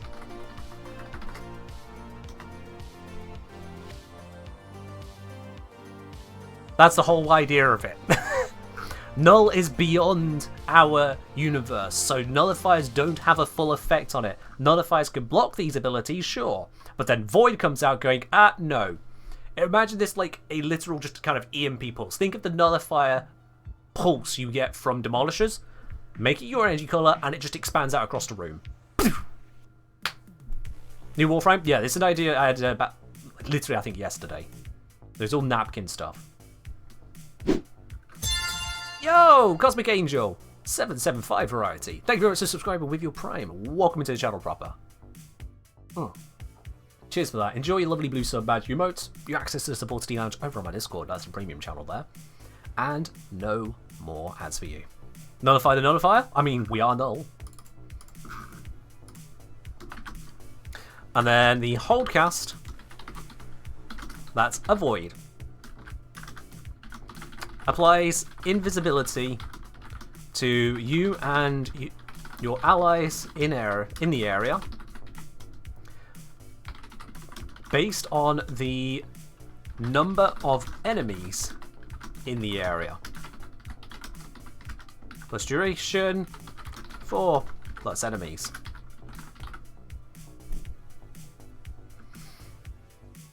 So you got define, target enemy, you look like them. Undefined, target enemy, they're gone. But the energy cost is equal to the enemy level.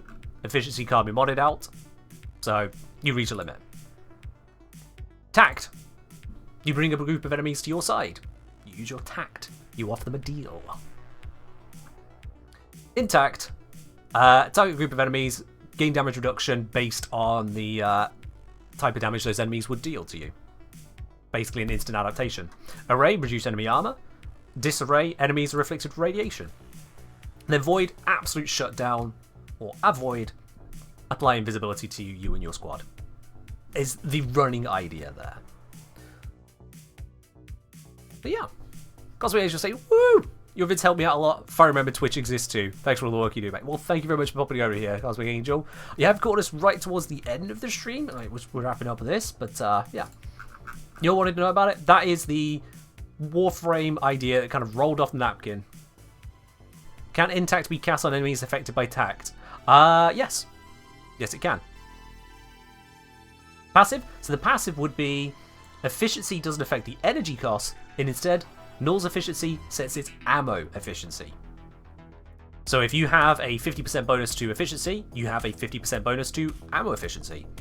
If you use Blind Rage, you're going to be spending more ammo than before. That's how. How would its stats grow then? Which stats? What stats? This is without numbers. With the exception of this, this is basically without numbers. Oh, and 10 stacks of radiation. Just max radiation. What will be its helmet ability? That's a good question. That is a good question. Probably Array. That one has the least thematic connection to it, so probably Array.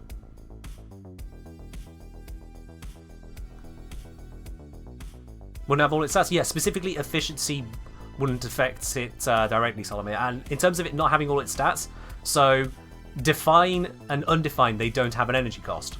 They grab it. Intact doesn't have a specific damage resistance.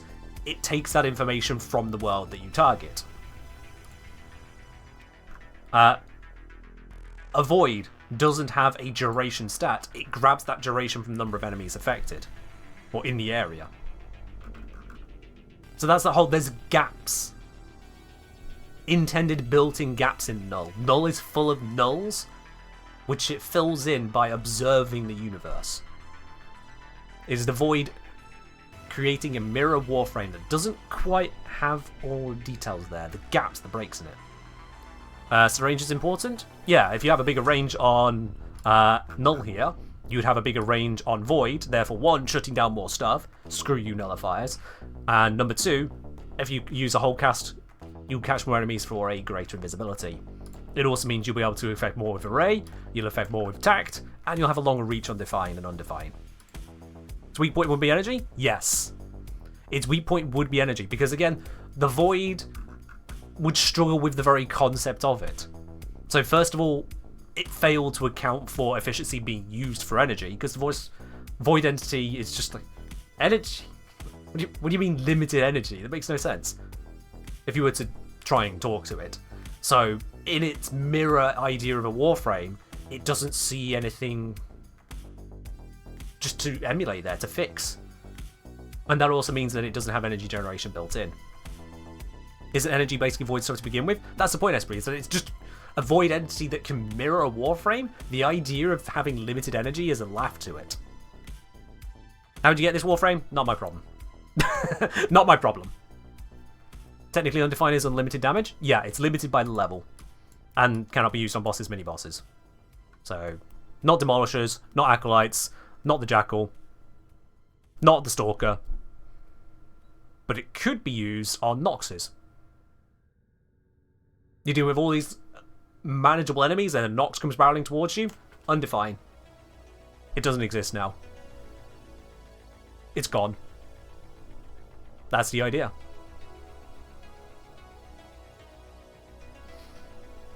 He needs to hire me for the quest for null.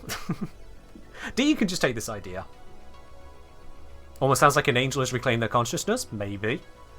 I'm fine with any amount of backstory to this. This is just a napkin idea for a Warframe. You guys wanted to hear it. You voted to hear it, so here you are. And yeah, the whole point of this is that it doesn't scale forever. Once you're into really high level content, if you've exceeded your energy capacity, then tough. You can't undefine it. You've just gone too far. You'd love some 4-4 break window as a bug in a programmer's made by accident? Maybe. Maybe this was a Warframe that was saved to a drive that was then taken into the void, and the void animated it, but the drive was corrupted, so these gaps are where the void tried to put it together and got it wrong. Similar to how Zaku is the broken Warframe, this is the undefined Warframe. That's the idea. Is this concept not already on the suggestion forums? If it is, I didn't write it, Cosmic, and I didn't read it. I doubt I'm the first to come up with the idea of a Warframe that uses some programming terms. So using define and undefined, array, null. I'm not unique in that. I would not be the first person to think of that. But I'm using them outside of a programming sense. That's just an intended coincidence.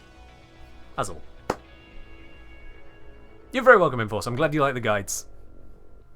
I should say, what if you combine Undefined with Xenrix in a Might and Arcane Steadfast free casting? Then occasionally you get free casting Shin, and that's a smart way to play it. That works. Yeah. If the game would allow you a free cast of 1,000 energy in a single cast, cool, level 1,000 enemy, you're gone. Right, now cast your other abilities. You'd still have to work into those. The Xenric one is once per minute, isn't it? And the Steadfast one, you get 3 charges occasionally after casting other abilities. You still need to do those as well. And again, you can't efficiency them down, so you wouldn't be able to turn Void into less than 100 energy. Void will always cost 100 energy, or Avoid 100. Array will always be 75. Which means that, thanks to Helminth, other frames will be better at casting Array than Null would be. Avoid should be devoid, you disappear from battlefield. Yeah, I like that. I like that, devoid. I like that. As we said, I think D would avoid naming anything null though, due to implications it could have within the code. Now that, yeah, I do acknowledge that could be a problem. And they might go for a different name for null. They might call it null with 1 L. Which maybe that'll be okay. Or null. Oh god, ugh. No, I hate the look of that. Null can work. Null is better, but I can understand there might be code implications. Null with a K. Ugh. Then it would be you? Yes, Brie, it would be yours. You become a VIP and you get a Warframe named after you, all in one stream, unintentionally. What do you know? Absolute winner right there. There we go. We need to start spamming the in-game trade chat with want to buy null. Any letter before the end and it's silent in the English language. Yes, we're going to have the null Warframe. That's how it works. Enforcer565, thank you very much for subscribing with your prime. Welcome into the channel proper, my dude. Thank you very much for dropping that over here. Enjoy the lovely blue sub badge and all the other benefits you get along with that. Oh, cheers. Oh, did I miss a highlighter best? Sorry about that, Predator. Let me have a look there. The Void is still unknown to us. There may be a Void boss bigger than Wally, or the boss that would be Null's drop will be Wally themselves. Yeah, it might be. I don't know what any kind of story this could fit into, given how much could still exist. But the main thing with Null that attaches me to the name is because then you got Null and Void, and I like that. I like having Null and Void. So sue me. So sue me. Null Vanel. There's various little bits that could go together. We'll just be on original, call it 0. Nah, no, nah. Percent updated percent. No. We're not trying to actually break people's computers. Alright, we're not about to call this one System 32 and ask people to delete it. Hell no. Bad. SQL injection, no. We've had enough random code injection with what happened with WebP recently, okay? We don't need it. No. Missing no, that's basically what Null is. Got it, little Bobby Tails. That could be its nickname, Bobby. Yeah. We have Wally, who is the man in the wall, and then the creator of Null is Bobby. There we are. Does the antivirus just like Warframe anymore? I mean, it could happen. Name and ability boot.ini. Let's see for line all over again. Oh god, yeah, that wave one. If they wanted to do a homage to that, that could be the alt helmet. It could be the alt helmet. Would be the ini boot. Those who don't know, that's a weird name. Those who know, oh god. Magical. Oh, hello. You're welcome, Betty. Oh my god. Oh my god. Addy. Anabalic. Thank you very much for the £46 tip. Am I reading that correctly?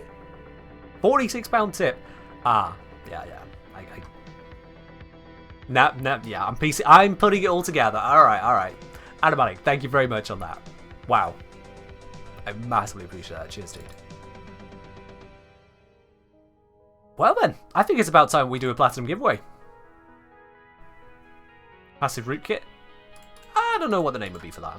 Passive don't need names. Thank you, Eddie. Let's do the platinum giveaway. I said I'd close that the moment I said I was going to do that. So, yeah, close. I think someone just got a ticket in the last second there. Toon Guy. Oh, that was close. That was close. You nearly didn't get that. All right. Let's see now. Who is going to be the winner today? The winner of the platinum giveaway today is Orekir. OREKIR_. I have no idea if I'm pronouncing that correctly, but Orekir, congratulations. You are the winner today. I'll be contacting you shortly here on Twitch. Get hold of your Warframe username and platform. In fact, that you are there in chat. Perfect. Orekir, let me send you a quick little private message here, just so I can make sure we get that. That's your second ever ticket. That's a win for you. That's an absolute win for you right there. There we are. Hi. Just a reply to this, please. Oh, I accidentally closed off and that didn't send a message. Hi, just reply to this, please. There we are. Okay. That's sent. Cool. So I just need to have your Warframe username and platform.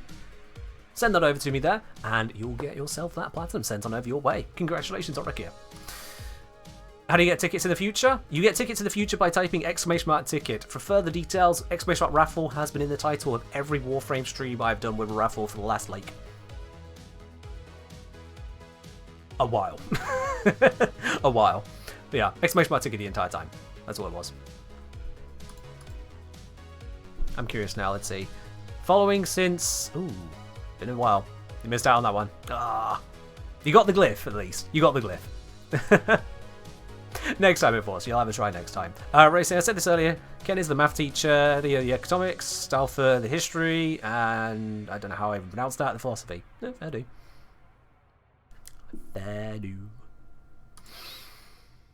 Anyway, I think it's about time, unfortunately, that we're going to have to wrap that one up there. We've talked about the workshops, we've talked about night waves and the importance of keeping it as it is, done a little dicking around with Paris and other bits and pieces, and also I showed you Null. An idea. Why do I like Lavos? Thinking of getting them, should I? Oh yeah, absolutely. First of all, Kruskit, before we go, I want you to see something here. My most used Warframe at 19% of my time is Lavos. 19%. I have over 100,000 kills just with him directly. So yes, I recommend him. He avoids all energy issues because he just doesn't deal with energy. Will Null be in a feature in a video? My answer is Null.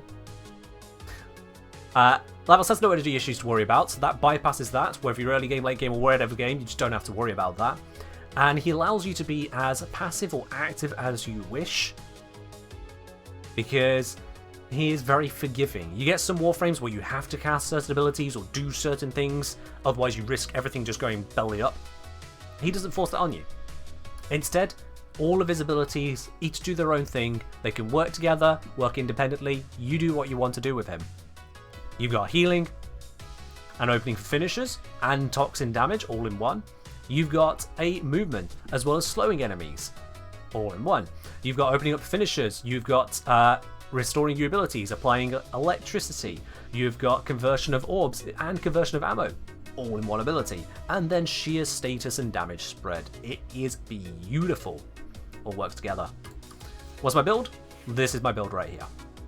There we are. I go for the triple Umbral setup. Some people prefer to go for Archon mods. I think the Umbral is just more my speed. And it just works. Without Arcane Grace, you will need to actively heal using Ophidian Bite. With Arcane Grace, you don't even need to think about healing. Prime Sure-Footed is very nice for preventing knockdowns because the passive is not always active to prevent the said knockdowns. So having the mod there, I like having it instead. And then Arcane Consequence because more yeet is more fun. Just zoom into the distance. This I highly recommend on all Lavos builds because being able to reduce your cooldowns is huge, and having two abilities that work together on reducing cooldowns massively increases just how much casting you can do. Without it, your only cooldown reduction is your 3. With it, this will cool itself down quicker, it will cool down that cools down this, you get a cascading effect. Very, very nice. Adaptation 2 pips away from max? Yeah, it doesn't need to be max. So I only have, I think, the one adaptation mod. No, I have an unranked one as well. I could rank that one up to max and put it there, but I have it that way so it fits into builds more easily, that's all. And yeah, the armor, most of that is from the Umbral set. A little bit is from Archon Shards. So I do have 2 Archon Shards here, adding on 375 armor. So your levels won't be as well armored as that, but that's fine. The other ones, I've got 2 for casting speed. Casting speed is very nice. And then I've got 1 for particle velocity because yet more yeet. It sends. So yeah, Lavos is a very comfortable frame. He doesn't get in the way. If you're wanting to focus on your weaponry, you can focus on it. If you want to focus on casting, you can focus on that. If you want to walk through a Steel Path mission and just not die, so long as you're not being an idiot, you can do that. He's very comfortable to use. From early game, right the way through to the end. I really like that about him. And I think that about covers it today. We've done our giveaway. Oracle sent over the details we need, so I guess we have to find someone to raid. Yeah, that's the point where we're at now, isn't it? We have to find someone to raid. Let me intermission screen this. Oh yeah, Lavos is great for Railjack as well, absolutely. Yeah, Lavos is brilliant for Railjack. Let's see, who can we raid today? It seems like I don't have anyone I'm following on Warframe? That's unusual. Did I forget to follow some? Did Twitch unfollow some people? Hold up. There's Zion's on, but it says be right back, so we can't go over there. I don't recognise most of anyone else up. Oh, there's Archangel. We can go Archangel. Let me just quickly double check, make sure they're not about to end. Raid challenge. Blah, blah, blah. I mean, they might, but it's worth it. Let's go there. Yeah, I remember meeting them at TennoCon, so let's head on over. We will go to Archangel. But that is all that we've got time for today. Chat, thank you very much for joining in. I hope you have enjoyed yourselves throughout this stream. It has been absolutely wonderful as ever. And I will be live again on Wednesday, I think. Yeah, Wednesday is the next one, isn't it? Because we're on Sunday today. I completely forgot my days of the week. I'll be live on Wednesday for more Warframe. In the meantime, I hope to get that video out so you'll get the full scoop on everything I've got to say about the workshops. Have a good week. I'll catch you in the next one. Bye-bye.